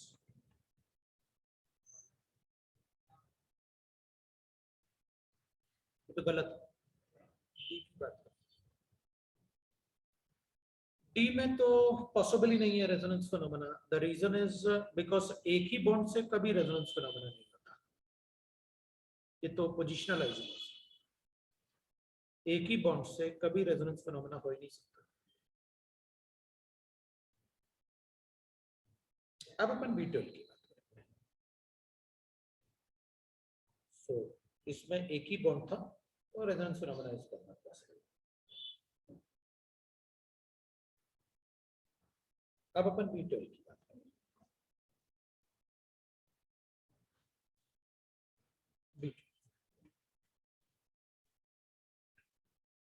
in the given set which represent the resonating structures।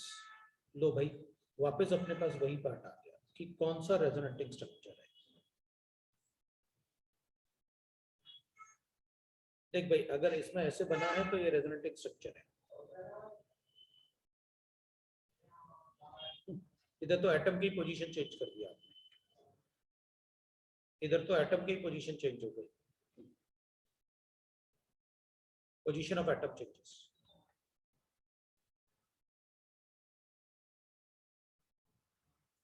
नहीं हो सकता। बी की बात कर, बी में आपने H है वो है double bond C double bond N, इस पे नेगेटिव चार्ज और इस पे पॉजिटिव चार्ज। अगर अपन इसमें रेजोनेंस फिनोमेना शो करें, इसमें एक लोन पेयर मैंने ज्यादा बना, इसका रेजोनेंस फिनोमेना ऐसे आना चाहिए, इधर ये शिफ्ट करो तो इधर ये शिफ्ट करो। अगर ये बना हुआ है तो है, नहीं तो नहीं।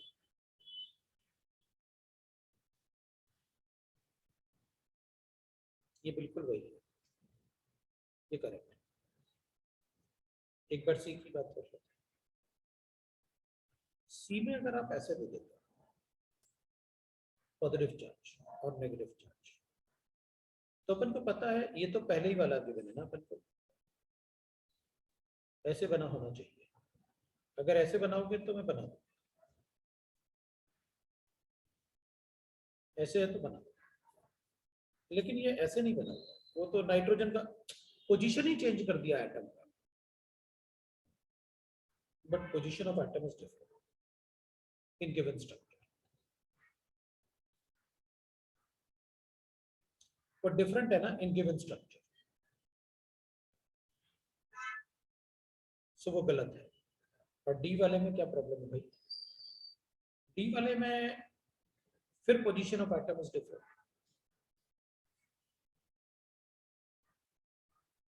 तो गलत हो गया भाई। रेजोनेटिंग स्ट्रक्चर में पोजीशन ऑफ एटम तो वही रहना चाहिए ना, तो वो गलत है। B30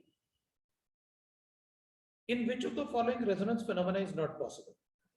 देख भाई अगर दोनों डबल बॉन्ड ऑल्टरनेट नहीं है तो रेजोनेंस फिनोमेना नहीं होगा, ऑल्टरनेट होना चाहिए, ये ऑल्टरनेट नहीं। इसमें रेजोनेंस फिनोमेना हो जाएगा। वो क्यों? क्योंकि जो नेगेटिव चार्ज है इधर डबल बॉन्ड है, जो नेगेटिव चार्ज है उसको मैं ऐसे शिफ्ट करूंगा तो ये वाला बॉन्ड और नेगेटिव चार्ज, मैंने इस बॉन्ड की बात ही नहीं की, मैं तो इसकी बात कर रहा हूं जो ऐसे बनाएंगे,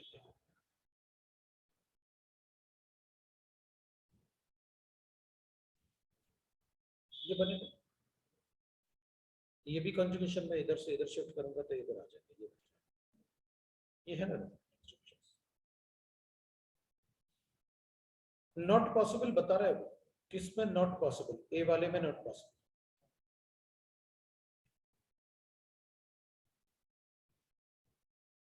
फिर ऑप्शन सी और बी तो अच्छा, इसमें पॉजिटिव चार्ज है, इसमें हो जाएगा।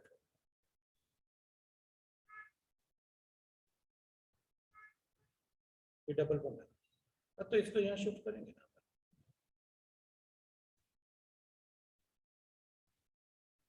इसे बनेगा पॉसिबल, इसमें भी पॉसिबल, लास्ट वाले में भी पॉसिबल है, दैट इज बी। अब अपन C1 की बात, C1 में अपन को गिवन है which one of the following structure is least stable, मुझे ना least stable चाहिए।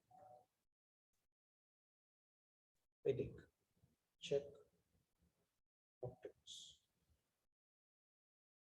मैं ऑक्टेट चेक कर लेता हूँ। C वाला लीस्ट स्टेबल है क्योंकि उसमें कार्बन का ऑक्टेट कंप्लीट नहीं है।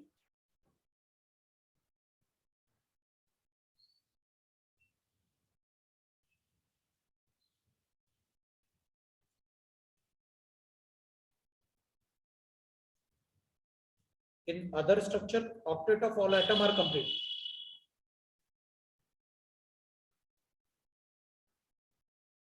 Of all atom. देख लो भाई,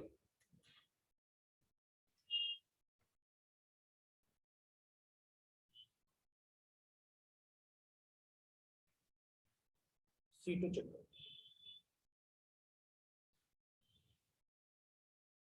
देख भाई, अपन से पूछा the most unstable structure has least contribution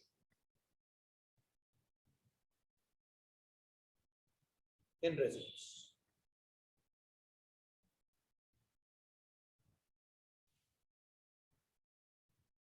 अब अपन क्या करेंगे, ये सारे के सारे स्ट्रक्चर में, किसी भी स्ट्रक्चर में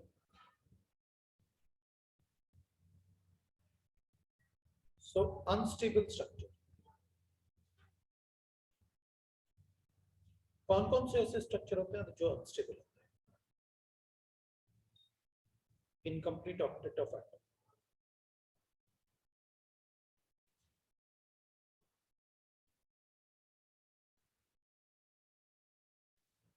positive charge on adjacent atom,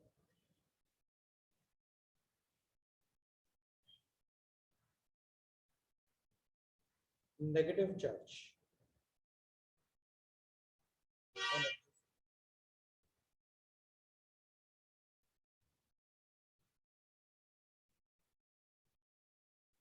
electron withdrawing group is present on atom holding positive charge। ये वो पॉइंट्स हैं जिससे मैं अनस्टेबल स्ट्रक्चर चेक कर सकता हूं। भाई इनकम्प्लीट ऑक्टेट होगा तो भी अपन ने ए वाला तो C1 तो उसी से चेक कर लिया था, बाकी सभी में सभी सबसे पहले ऑक्टेट चेक करता हूं। अब अनस्टेबल की बात करते हैं। देख भाई, फर्स्ट वाले में जो स्ट्रक्चर 1 है ना, स्ट्रक्चर 2 वाला जो है वो लीस्ट स्टेबल है क्योंकि उसमें ये है,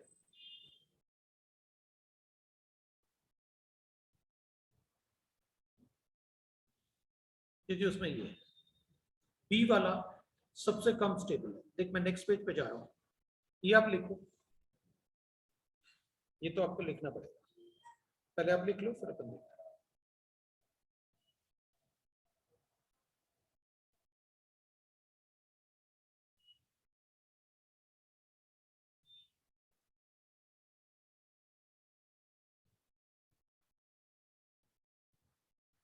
ठीक है ना, लिख लिया। अब अपन क्या करेंगे, नेक्स्ट पेज पे जा रहा हूं। देख ए वाले में तो स्टेबिलिटी होगी क्योंकि इसमें पॉजिटिव चार्ज रेजोनेंस स्टेबलाइज्ड है, इधर पॉजिटिव चार्ज और इधर डबल बॉन्ड है, और पॉजिटिव चार्ज ऐसे एटम के पास है जिसमें नेगेटिव चार्ज है, तो पॉजिटिव नेगेटिव न्यूट्रलाइज है। बी की बात करते हैं। बी में जो स्ट्रक्चर है ना, उसमें दोनों एटम एडजेसेंट एटम के पास पॉजिटिव चार्ज है, जो कि गलत है। नहीं, एक पे नेगेटिव चार्ज है, वही मैं सोचू दोनों पॉजिटिव चार्ज कैसे है, इधर पॉजिटिव नेगेटिव चार्ज। लेकिन बी में एक और पार्ट है, इसमें कॉन्जुगेशन नहीं हो सकता, इसका माइनस इफेक्ट होगा भाई, ये माइनस इफेक्ट है, पॉजिटिव चार्ज वाले से माइनस इफेक्ट अटैच्ड है। वो कैसे? क्योंकि ये कॉन्जुगेशन कभी नहीं हो सकता। अगर मैं ऐसे कॉन्जुगेशन शो करूंगा ना, तो पॉजिटिव चार्ज आएगा ऑक्सीजन पे और उसका ऑक्टेट कंप्लीट नहीं होगा, वो गलत है, ऐसा तो इम्पॉसिबल स्ट्रक्चर होता है। तो ये B is less stable than this. अपन सी की बात करते हैं। सी वाला काफी स्टेबल है। द रीजन इज बिकॉज यहां पर अपने पास O नेगेटिव है और यहां पर आपने डबल बॉन्ड बना रखा है, यहां पर positive charge, the negative charge is in conjugation, stable है। इन तीनों में सबसे ज्यादा स्टेबल सी, फिर ए और फिर बी। अभी डी को चेक कर लेते हैं। डी वाले में we are given like this. अभी डी वाले में क्या है ना, इधर नेगेटिव चार्ज है और इधर पॉजिटिव चार्ज। इधर नेगेटिव चार्ज तो डीलोकलाइज हो सकता है क्योंकि ऑक्सीजन पे नेगेटिव चार्ज आएगा, मतलब इसमें चार्ज डीलोकलाइज हो सकता है, इसका चार्ज भी डीलोकलाइज हो सकता है, इसका चार्ज कभी डीलोकलाइज नहीं हो सकता, इसका चार्ज भी डीलोकलाइज हो सकता है, या इससे। मतलब इन सब में चार्ज का डीलोकलाइजेशन है लेकिन इसमें नहीं है। तो सबसे ज्यादा स्टेबल कौन हो गया? इन सब में सबसे ज्यादा स्टेबल हो गया, नेगेटिव चार्ज ऑक्सीजन पे भी है और इधर कार्बन पे। तो अपन क्या करेंगे, और ऑक्टेट कंप्लीशन है, पॉजिटिव चार्ज तो सभी में। डी सबसे ज्यादा, डी नहीं, सबसे ज्यादा स्टेबल सी वाला होगा क्योंकि उसमें इधर नेगेटिव चार्ज है ऑक्सीजन पे, इधर नेगेटिव चार्ज है कार्बन पे। तो सी वाला ज्यादा स्टेबल है डी से, डी वाला ए से, और ए वाला लीस्ट स्टेबल है बी वाला जो होगा। बी वाले में there is minus effect on positive charge, positive charge से विड्रॉ हो रहा है, ये माइनस इफेक्ट शो करेगा, तो पॉजिटिव चार्ज और बढ़ेगा, अनस्टेबिलिटी बढ़ेगी। C3 सर ए वाले में भी तो ऑक्सीजन पे माइनस चार्ज है ना, फिर वो क्यों नहीं स्टेबल? ए वाले में पॉजिटिव चार्ज ऑक्सीजन पे है, ये इसमें भी negative charge positive charge oxygen पे, लेकिन इसमें डीलोकलाइजेशन भी है, इसमें डीलोकलाइजेशन नहीं है ना, इसमें सिर्फ पॉजिटिव नेगेटिव न्यूट्रलाइजेशन है, इसमें डीलोकलाइजेशन नहीं। Okay sir.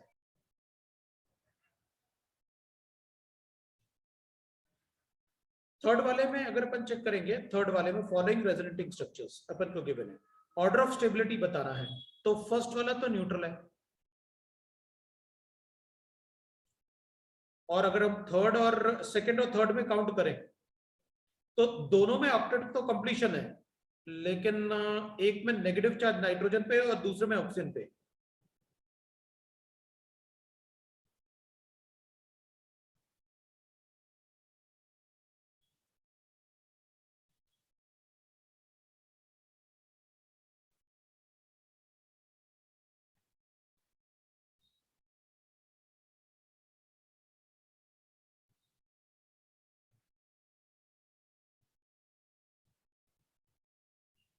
जब ऑक्टेट कंप्लीट थे तभी अपन ने चार्ज की बात की।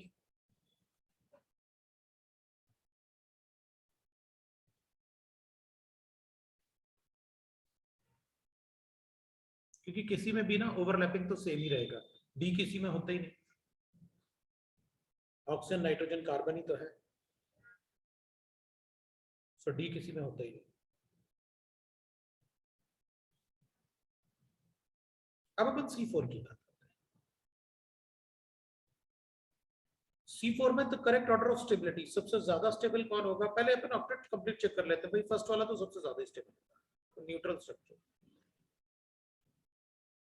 अपन तो 2 और 3 में चेक करना है और 4 में। 4 वाले में सभी एटम का ऑक्टेट कंप्लीट है।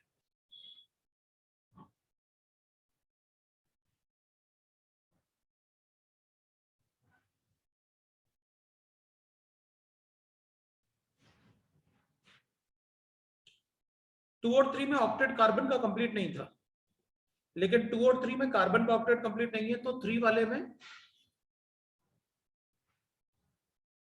नेगेटिव चार्ज ऑन ऑक्सीजन है।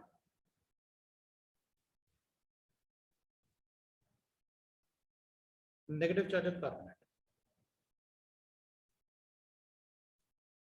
भाई दोनों में एक कार्बन का ऑक्टेट कंप्लीट नहीं है, वो तो दोनों में नहीं है, तो नेगेटिव चार्ज चेक कर लेंगे। भाई इसमें तो सभी एटम का ऑक्टेट कंप्लीट है और ये न्यूट्रल है, इन दोनों में ही ऑक्टेट कंप्लीशन थे।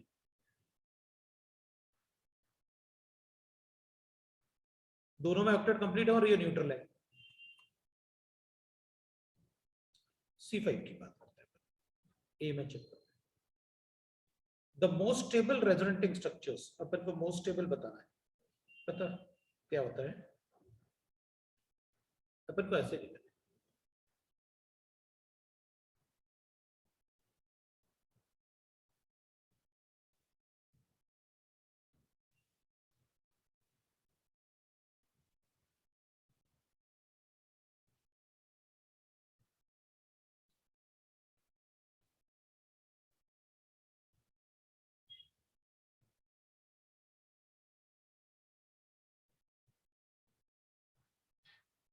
अभी देखो इसमें क्या है, नेगेटिव चार्ज इधर भी जा सकता है, नेगेटिव चार्ज इधर भी जा सकता है, तो it is called cross conjugation.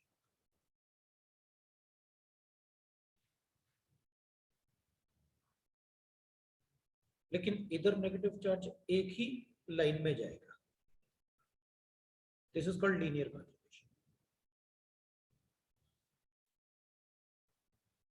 अगर दोनों में सेम नंबर ऑफ कॉन्जुगेशन है, मतलब 2 बॉन्ड का कॉन्जुगेशन है, लेकिन इसमें 2 बॉन्ड का कॉन्जुगेशन या तो एक बार में इधर हो सकता है या फिर इधर हो सकता है, this is called cross conjugation. Cross conjugation का मतलब है कि इधर भी जा सकता है, उधर भी जा सकता है, that is called cross conjugation. ये cross conjugation.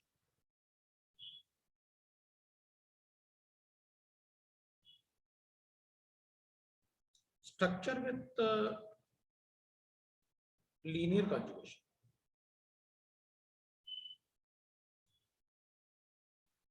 is more stable than structure with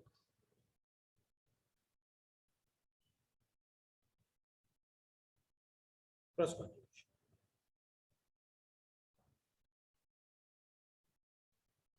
Therefore, B is more stable.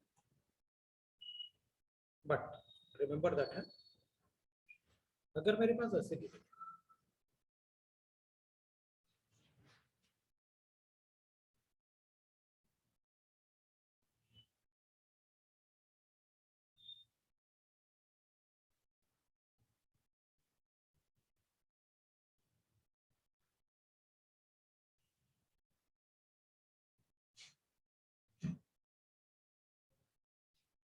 एक जगह में क्रॉस कॉन्जुगेशन बनाओ,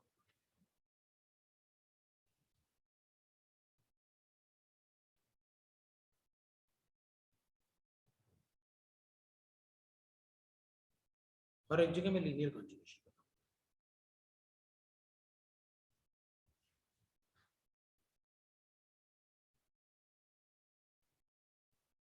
तो इसकी स्टेबिलिटी ज्यादा होगी इससे। वो क्यों?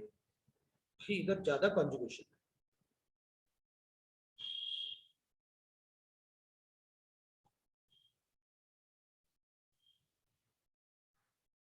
कॉन्जुगेशन में ज्यादा बॉन्ड है।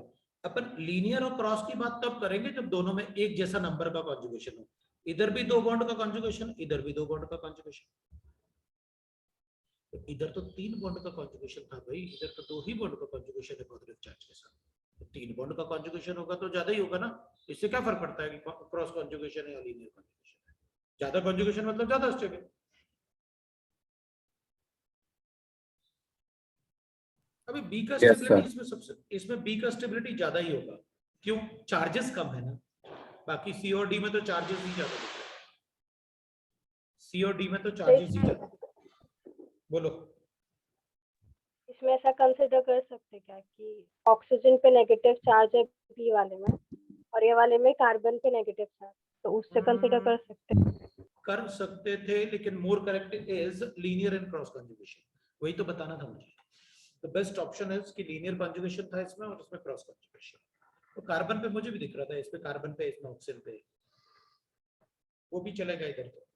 लेकिन मैंने एग्जैक्ट कंसेप्ट बताया कि अपन को क्या बोलना चाहिए। Okay sir. अब देख, अपन क्या करेंगे पार्ट डी में, हमको मीसोमेरिक इफेक्ट बताना है।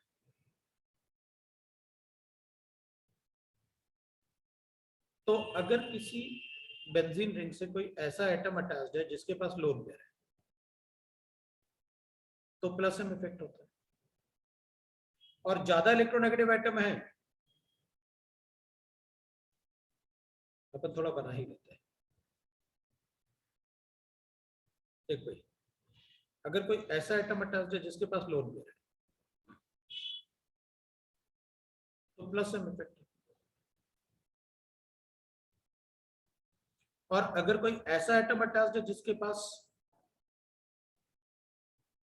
डेल्टा पॉजिटिव चार्ज है, तो अपन सबको पता है कि माइनस एम इफेक्ट आता है। अब fluorine atom is more electronegative than carbon, so minus M.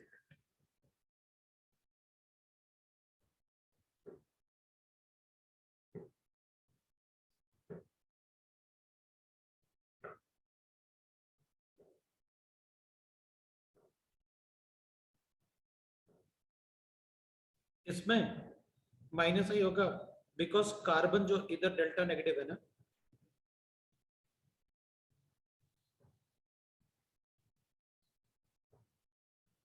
और functional group is attached with oxygen,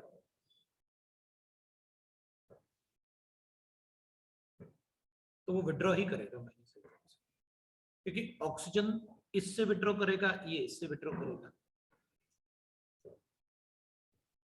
अगर मुझसे कोई पूछेगा कि इन दोनों में प्लस एम इफेक्ट किसका ज्यादा है, तो ये भी प्लस एम है।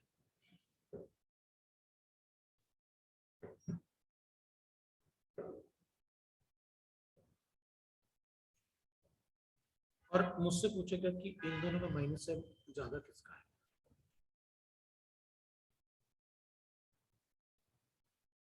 ये भी डेल्टा पॉजिटिव है।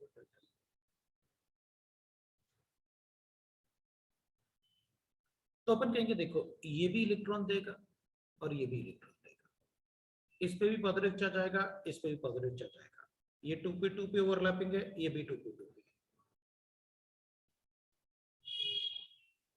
लेकिन पॉजिटिव चार्ज ऑक्सीजन पे ज्यादा स्टेबल होगा।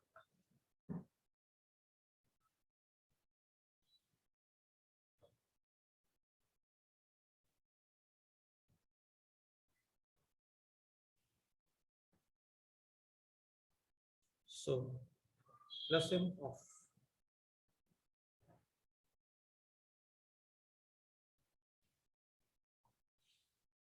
अभी अगर ये 2p3p होता तो अपन को पता होता, फिर तो अपन को कुछ सोचना ही नहीं है, अपन बता देते। इसमें माइनस एम NO2 का ज्यादा ही होगा। रीजन, क्योंकि ये भी इलेक्ट्रॉन विड्रॉ कर रहा है और वो भी इलेक्ट्रॉन विड्रॉ कर रहा है।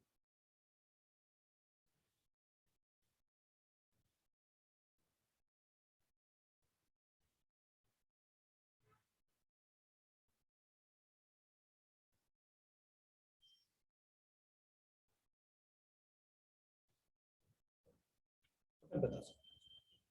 तो डी वाला ये अपने आप ही सॉल्व कर लेगा, इससे सॉल्व हो जाएगा सारा।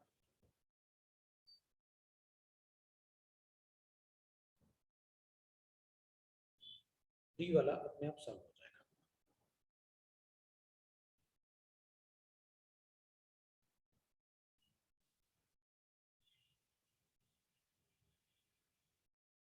एफ और जी हाइपर कॉन्जुगेशन और एरोमेटिसिटी, अपन ने एरोमेटिसिटी अच्छे से पढ़ा हुआ है और हाइपर कॉन्जुगेशन भी अच्छे से पढ़ा हुआ है।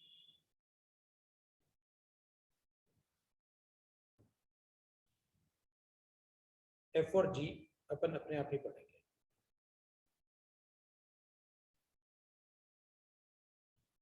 ठीक है ना, अब अपन आगे बढ़ते हैं। अब अपन ना जैसे अब ये डी पार्ट आप अपने आप सॉल्व करोगे। डी ई वाले में क्या गिवन है, एक मिनट ये देख लो ना। ई में ऐसा ही इफेक्ट है ना, स्टेरिक इनहिबिशन इफेक्ट, ई वाला छोड़ देंगे।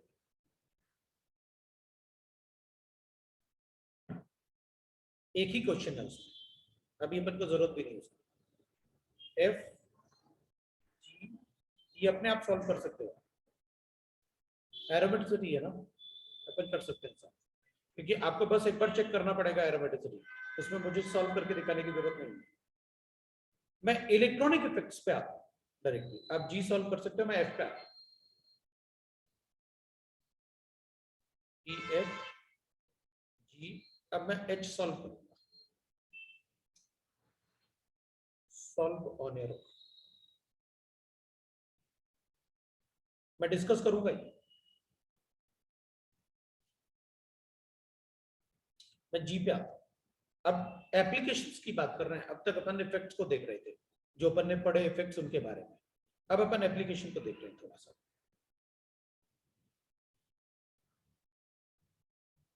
नेक्स्ट पेज पे चलते हैं, H1 की बात करते हैं।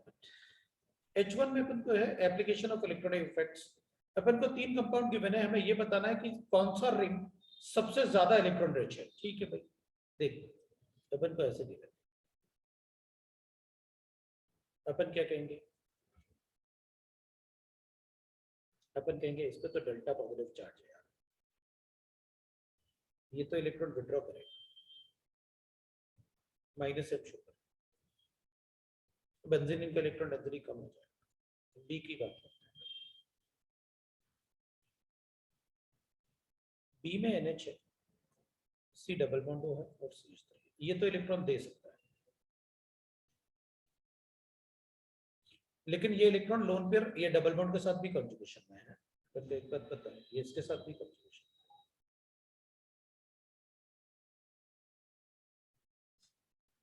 ये इसके साथ भी कंजुगेशन, लेकिन इसको भी दे सकता है, ये दे ही नहीं सकता इसको, इस पर डेल्टा पॉजिटिव चार्ज है, इस पे कम से कम प्लस एम तो है। थर्ड की बात करते हैं, थर्ड वाले में NH2 सिर्फ इलेक्ट्रॉन दे सकता है प्लस एम, और इसमें एक और CH2 डाल दो, इसमें माइनस एम नहीं है, ये प्लस एम है, ये माइनस एम नहीं है,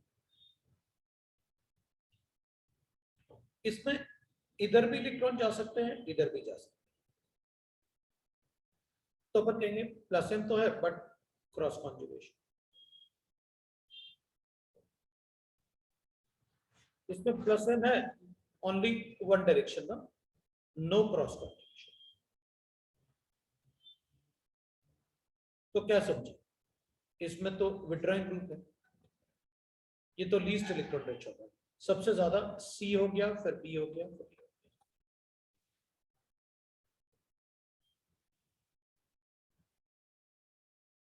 H1 H2 की बात, डाइपोल मोमेंट की बात करनी है, ये तो मैंने अच्छे से पढ़ा हुआ है और केमिकल बॉन्डिंग में भी मैंने बताया, अपने पास ऐसे गिवन, देख भाई ये तो इलेक्ट्रॉन देगा और ये इलेक्ट्रॉन लेगा, क्योंकि कार्बन से ज्यादा इलेक्ट्रॉन है, ये A है, ये B है, ये इलेक्ट्रॉन लेके जाएगा और ये इलेक्ट्रॉन देगा। C की बात, dipole moment is a vector quantity, ये अपन को पता है। अब बताओ ये P है, ये Q है, ये R है, भाई ये तो दोनों वेक्टर एक ही डायरेक्शन में है ना, तो R तो सबसे ज्यादा है, और ये वाला वेक्टर का एडिशन तो होगा क्योंकि 120 एंगल पे है ना, ये 180 पे था और दोनों का डायरेक्शन है की। इसमें तो डायरेक्शन ये तो 60 डिग्री बॉन्ड एंगल है ना, तब तो इसमें तो सब्सट्रैक्शन होगा कोई एक वेक्टर का, एक बड़ा होगा एक छोटा होगा और वो भी सब्सट्रैक्शन, तो Q और फिर किसी को डाउट है तो बोलो।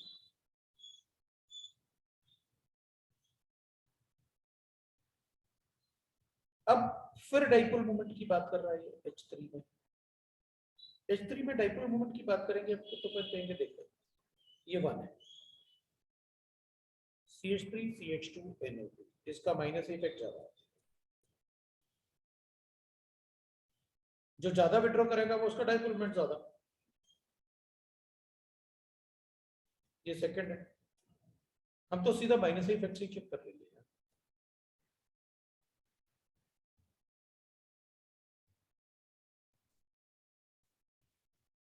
ये लो माइनस इफेक्ट ऑफ NO2 ज्यादा होता है CN से, ज्यादा होता है F से, ज्यादा होता है NH2 से, हो गया डाइपोल। सबसे ज्यादा 1 का हो गया, 4 का हो गया, 3 का हो गया, ये लो हो गया।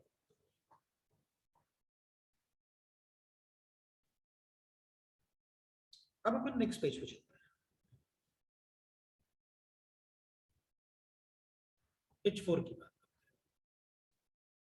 स्टेबिलिटी ऑफ एल्कीन, ठीक है। अपन कहेंगे देख भाई स्टेबिलिटी ऑफ एल्कीन बताना है, अपने पास 3 ऑप्शन गिवन है। 1 ऐसे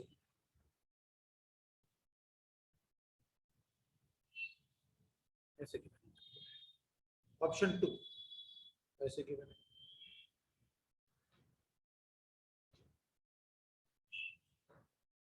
ऑप्शन 3 ऐसे गिवन है,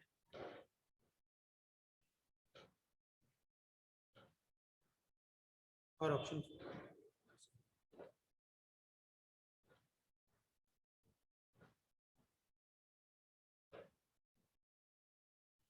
अपन यहां बता सकते हैं 3 and 4 is more stable than 1 and 2। Reason क्या है? Because Resonance effect. in 3 and 4 there is a resonance phenomena।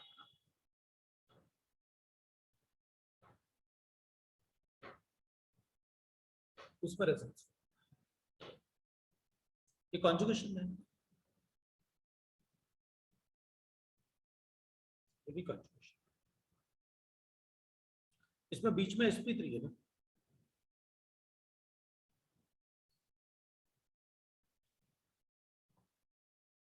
तो ठीक है इन दोनों में स्टेबिलिटी ज्यादा है तो फिर हाइपर कॉन्जुगेशन चेक कर लो।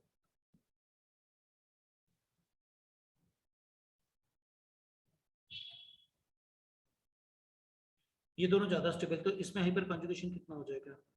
1 और 2 3 अल्फा, इसमें 2 इधर है 2 इधर है 4 है और 2 इधर भी है 6 अल्फा, मतलब 4 इज मोर स्टेबल देन 1। अब इन दोनों में चेक कर लेता हूँ, इधर 3 अल्फा है, इधर ज्यादा है 4 + 2 6, 2 लो भाई हो गया स्टेबिलिटी ऑफ एल्कीन।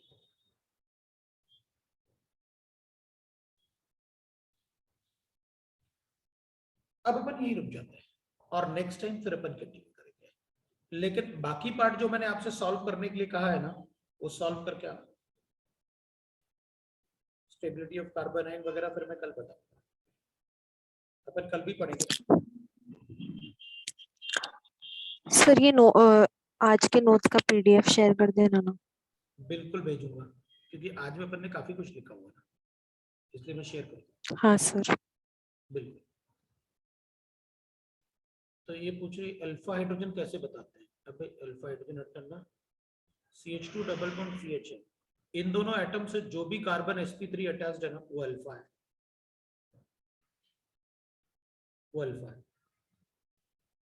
तो देखना ये भी sp3 था, 3 बॉन्ड तो हैं, एक अल्फा हो गया, ये भी sp3 था तो 3 अल्फा हो गया, इसमें 2 अल्फा ये हो गए, 2 अल्फा इधर हो गए। जो भी कार्बन एटम डबल बॉन्ड वाले कार्बन से अटैच्ड है और वो sp3 है वो सब अल्फा है।